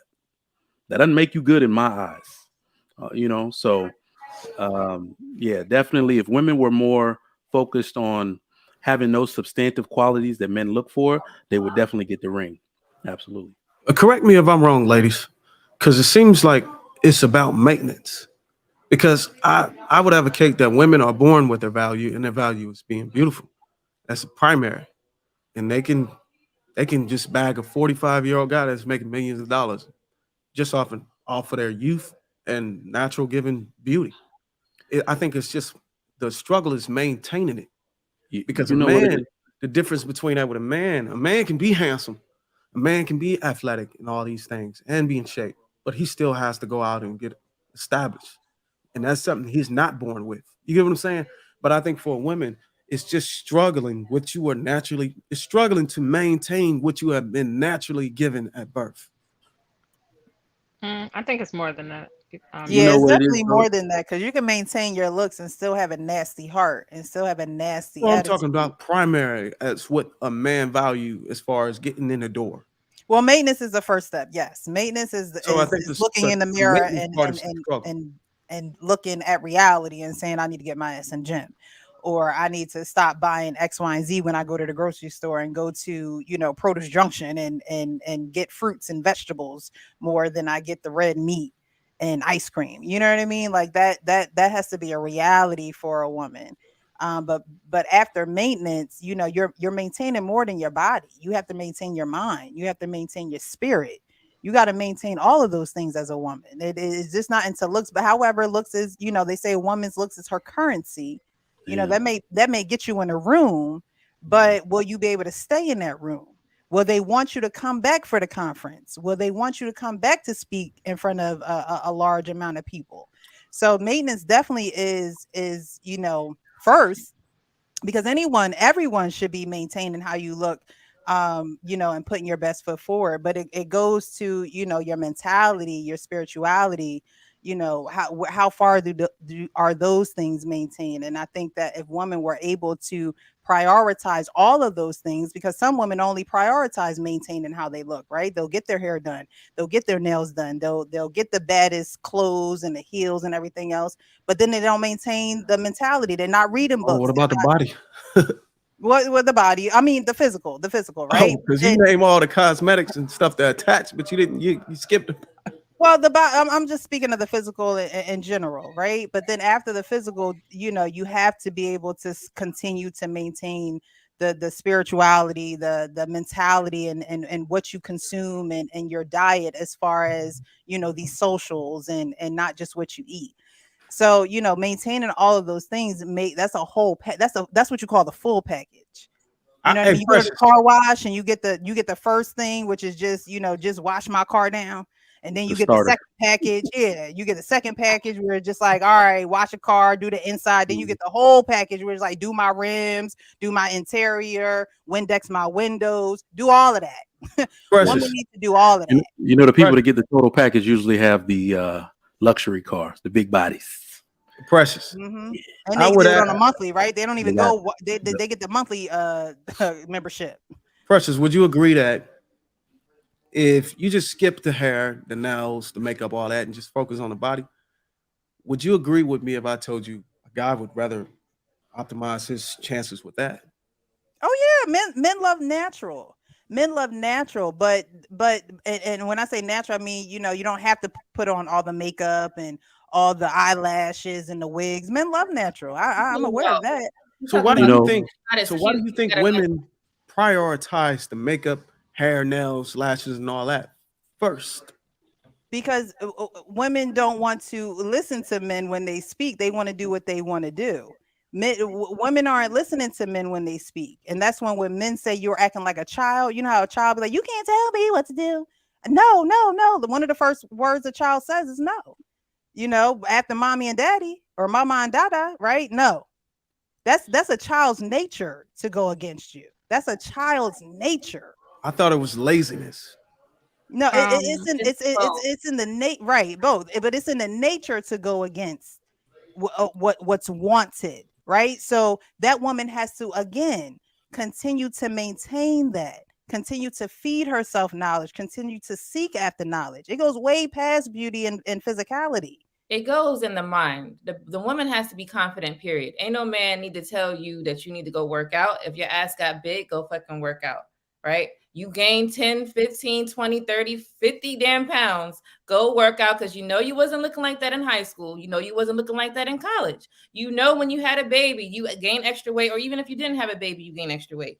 Go work out because that's not who you were when you were younger. Women always trying to say they want to be looking younger. They don't want to disclose age and all this stuff. But what are you doing to make yourself look younger? Because you ever seen a 40 or 50-year-old woman that has her body in shape and she already took 10 years off of her? You want to look younger, take care of yourself. A man don't have to tell you that. Yeah, they could remind you, hey, yeah, you seem like you gained something, or you might be a little off today or whatever. But it's a woman's job to keep herself up. That's called self-reflection. You're self-aware of yourself and people around you. So you'll be able to help others in your family as well. It's not just what the man is saying, it's you as a woman. You have to be, if you're going to be the role and taking that role in the household, you have to be able to be self-aware of yourself. That's what that means. And then execute. Stop relying on people to tell you what you need to do. And don't listen to women saying that you look good, knowing that you damn well don't. That's the problem I see. It's confidence. Women must be confident. That's all. That's how it's going to work. So it sounds like women just completely invest primarily in things that don't align with hitching themselves to a man. When they invest their time and effort in, it's going to go get degrees, going to go get themselves sustainable. They don't invest in things that optimize them to be better fit for a man to be attracted to them and to take them on as a wife. They don't All know of the effort and strength I is going believe in you're the right, opposite Bruiser. direction. They don't prioritize that. It's not something that's prioritized. You Now they know, now have no interest in it. That's what it is, then, because you prioritize what you were interested in. I want to give the women watching a Christmas gift because so many women talk about, oh, wow, there's not enough good men out here. In actuality, it depends on the caliber of woman because I've had the opposite issue where it's like I've had a lot of good options and I'm like, oh, which one do I choose from? But it's because of what I've worked on as a woman. Like, it's not just the physical, it's not just my sides, it's my spirituality, it's my mentality. So it's the total package. And then it's like, higher quality men therefore will go after you. I don't chase them, they go after me. And then it's like, oh, now I have options. So I'm not saying like I'm better than any woman, it's how I package myself. So if women, I could be on here with no makeup. So if women actually invest in themselves, not just physically, but mentally and spiritually, this is your gift. You will have options. And then choose one. Get married, have a family, have kids, and stay with your partner. Like it's not as complex as we're making it. It's like you have to invest in yourself first, and then you'll have the options that you desire. If you're only choosing or getting sought after on lower quality men, it's because you have to change something. It's not because of the men. It's because there's something in you that you need to work on. Here's my Christmas gift to the women. Ladies, invest in your body. Recognize the market, recognize what men are attracted to, and make yourself an option. Don't build yourself up so you can have multiple options because you don't do well when you got multiple dicks to choose from. You stumble. You're going to set yourself up for failure when you give yourself all these fucking options. A high Stop quality it. woman will naturally have a lot of options. No, So this. Focus go on being a option and don't focus on you having multiple options. That's where you're gonna get it wrong. I'm telling you. The byproduct of being a high quality woman is you have a lot of options. Not that you're looking to have that. That's naturally going to happen. No, she gets to pick and say no. She gets to say no or yes. She gets to swipe left or right. But you want to be an option. You don't want to see how many options you can choose from. That's what people are doing now. That's why they're just giving up the box and they telling good man that actually can be a husband, they telling him no because they done mentally built themselves up to have all these options. That's why you wait till 35. That's why you got all these options. Now you 35 and 40, and now you're trying to get married. I agree. I learned that at a young age, actually. Like back My then, Christmas gift. back then I had options, right? But then I realized that these options, I was like, no, I'm not settling for these type of options. I need to be an option and then figure out what type of man I'm looking for and go look for that. Because if you like, oh, all these men are after me, which one am I going to choose from? You're going to get lost and forget what the hell you want. Because as women, sometimes we could be emotionally weak in that area because we see so many different men that look good or have the status. And then you get lost like, damn, I think if I live with him or stay with or be with him, I'm going to have a more lavish lifestyle. But he's an asshole. But if I get with that person, oh, wait, okay. All right, he has a little bit less more money. I like the car he's driving. I think my mother will like him. You right? fucking them too. You fucking all of them too at the same time. Right, sexy, right? Having sex with all of them, and you're gonna have this stupid ass analogy of which one is right for you when he was right over there, but you didn't look at him because the one over here had more money than him. Like that, as a woman, that could be a weak factor. So don't have many options. Figure out the man you want and go seek that. And if you're a beautiful woman, you're gonna have options regardless. You can't stop that. Even when you get married, it is what it is. But you gotta make sure your goal and your purpose is to find what you want. And I say find. Women say, oh, I'm not finding a man. Why the hell not? Because ain't too many good men out here. So go find you your good man, and then you better sit here and go scoop that up. Some of them said that, I don't know, Trigger Mike.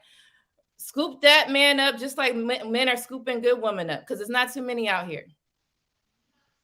Yes, it's nothing wrong with these women competing for a man. They should. You should be willing to take your girlfriend's knees out in order to get that right and good man for you. If that's what you have to do, you need to do that. Why are women so afraid to compete for a man? Does that make you less of a woman? No. That makes you a woman who knows what she wants and is going after it, in my opinion. I could be wrong. I've been known to be wrong before, but I'm just saying. I feel you. I think women should definitely set themselves up for the best option. Such as and the way you do that is by working on yourself. And then be available too. You could do that and still not be picked because you're not out there. You know what I'm saying? Chantel, what you got to say? You just been sitting so quietly and you're feminine. What you got to say, baby? I agree with some of the things that were said. But I think that there's a difference between wealthy men, rich men, new money. It's so many different types of men. So I guess it depends on which one you're talking about. If you're talking about a man of wealth, then it was started at an early age. You have to be groomed for him. It's about pedigree, they typically like, horseback riding, tennis. Those are activities that they mostly involve themselves with when it comes to their women. It's like a pedigree thing. They want a woman who has a certain stature or from a certain family. I think somebody mentioned when you walk in the room, do you fit? Can you speak to other wives? Are you well versed? It's an attention, but it's not the same attention like the baddie attention. It's like you just have a certain air about yourself, so to speak. And I do think your reputation makes a difference, especially depending on his position in the company, so to speak. Unfortunately, as a Black man, his household makes a difference. So that means his wife. So you have to present yourself in a certain type of fashion, something that won't come back on him. The way you speak to people. Are you a lady? Poise, etiquette, All of those things make a difference when you're trying to marry somebody of, somebody rich or wealthy. All right. All right. She had the mic drop. I know somebody in the chat happy. Somebody been asking for her all day, man. Let Shan speak. Let Shan speak. Let's hear what Shan has to say. Got some fans. It's probably part of her little mafia, her little she critique mafia. That's what they do. All right. Tap, the accountability partner, $20 also member, says Vanderbilt football coach James Franklin requires assistants to have hot wives. He felt it goes to a man's confidence, its status. Marcus Evans $5 said, hello, everyone. Shout out to the panel. Dope conversation. Happy, what was it? Pagan? Pagan? Never heard that terminology.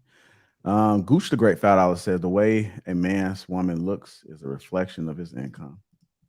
I think that's what somebody was talking on the panel. Marcus Evans $5 says, shout out to Bruiser, Lady Dad, Trigger Mike, and a few killing this topic.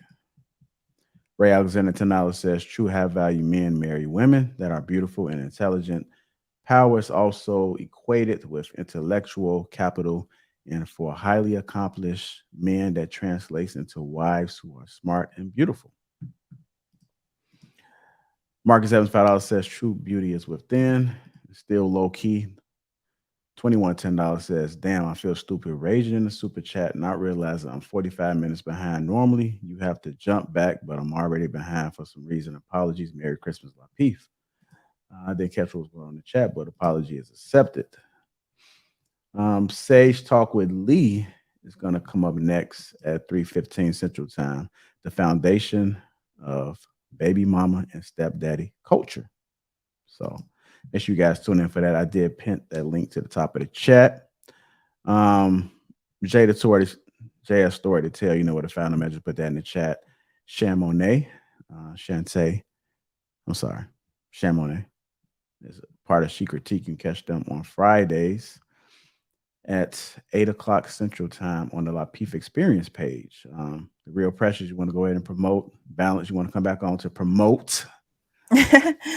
I'm on Mondays with Mixed Message Mondays. Tuesdays, I'm on the modern dating panel with Chantel Simone. Wednesdays, I have Ladies Night. So if any ladies want to join Ladies Night, definitely subscribe to the channel. And then on Sundays, I talk about the adoption foster care experience. I know Bruiser was almost at it. Did you reach 1,000 yet, Bruiser? Yeah, I just got. Thank y'all. And salute to y'all. Yes. Y'all for holding. I'm sorry, Bruiser, just cut you off, man. Let me go ahead and rest my masculinity. Go ahead. Nah, I was just gonna say thank y'all because a lot of people, we share our audience. I don't share all of them. I share a fraction of them.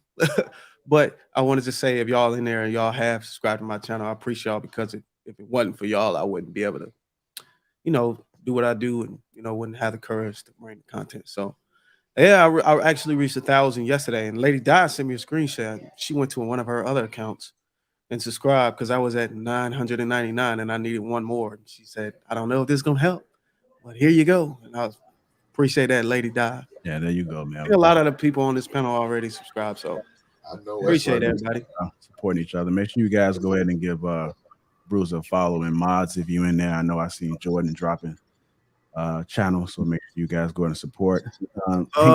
Somebody put the wrong channel in there. That's not my channel. Appreciate it, Jordan Landry, but it's youtube.com/@bruiser, not the numbers behind it. Okay. All right, let's go ahead and get that corrected. Go ahead, Hink. Well, man, I want to shout out the basement, baby, because the basement's doing this goddamn thing. So, JR, you more than welcome to break bread in the basement. All right, man, I'm gonna come through. Go ahead, Lady Di. But yeah.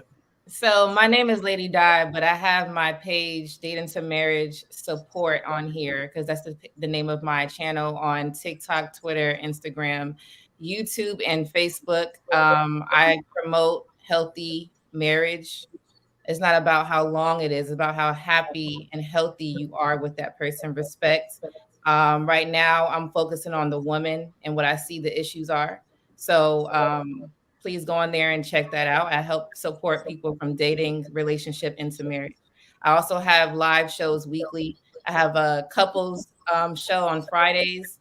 where I help couples literally for free online, and we hash out issues that they're going through. And then on Mondays, I have a show just about whatever the trending current event is. So please go check my page out. My husband is on there as well. We do work as a team to help bring the community together. Yeah, That's right. Black love. Lady Dobby on Ladies Night on Wednesdays. We be cutting up. Oh, watch out now. Balance Balance and codes. If you just put balance and codes, that's our Instagram right there. We would have a page that's linked. I think she put it in the back chat, but I'm more than sure you can find her following on there. And then Kelly Culture, she's on the Lapeef Experience page. She has a show called Bridging the Gap, which typically on Wednesday. It won't be this Wednesday, but Wednesdays at 8 p.m. Central Time. And so that show is bringing different cultures together to have the same conversations that we're having, but from a different point of view, because we often talk about what other cultures discuss in their culture, but why not have them on there, right? So that's what that show is about. With that being said, again, make sure you guys hit that link with Teach. It's in the description, 30% off on a free gift, uncomplicated skincare for men. So shout out to the sponsor. Sage Talk with Lee is up next at 3:15 Central Time. The Foundation, Baby Mama and Stepdaddy Culture. Make sure you guys follow everybody on the individual platforms, Instagrams, and all that good stuff. And with that, man, happy holidays, everybody, man. We out. Appreciate y'all. Thank you, guys. Merry Christmas, everyone. All right. Merry Christmas. And a happy new year. Oh, now you want to sing, bro.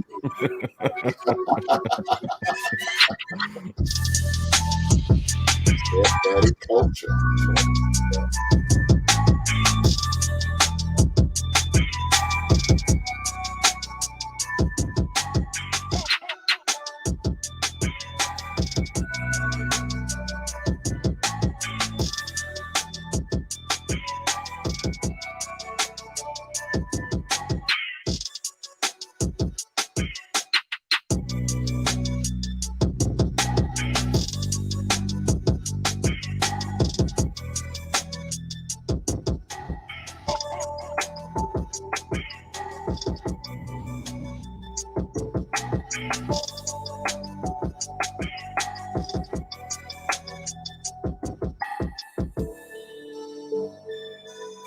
You guys take that same energy over there to Sage Talk. That link is pinned to the top of the chat right there. The foundation of Baby Mama and Stepdaddy Culture.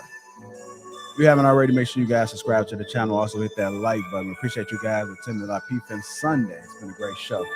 Y'all be safe out there. Enjoy your holidays. I'll see you guys over there at Sage Talk.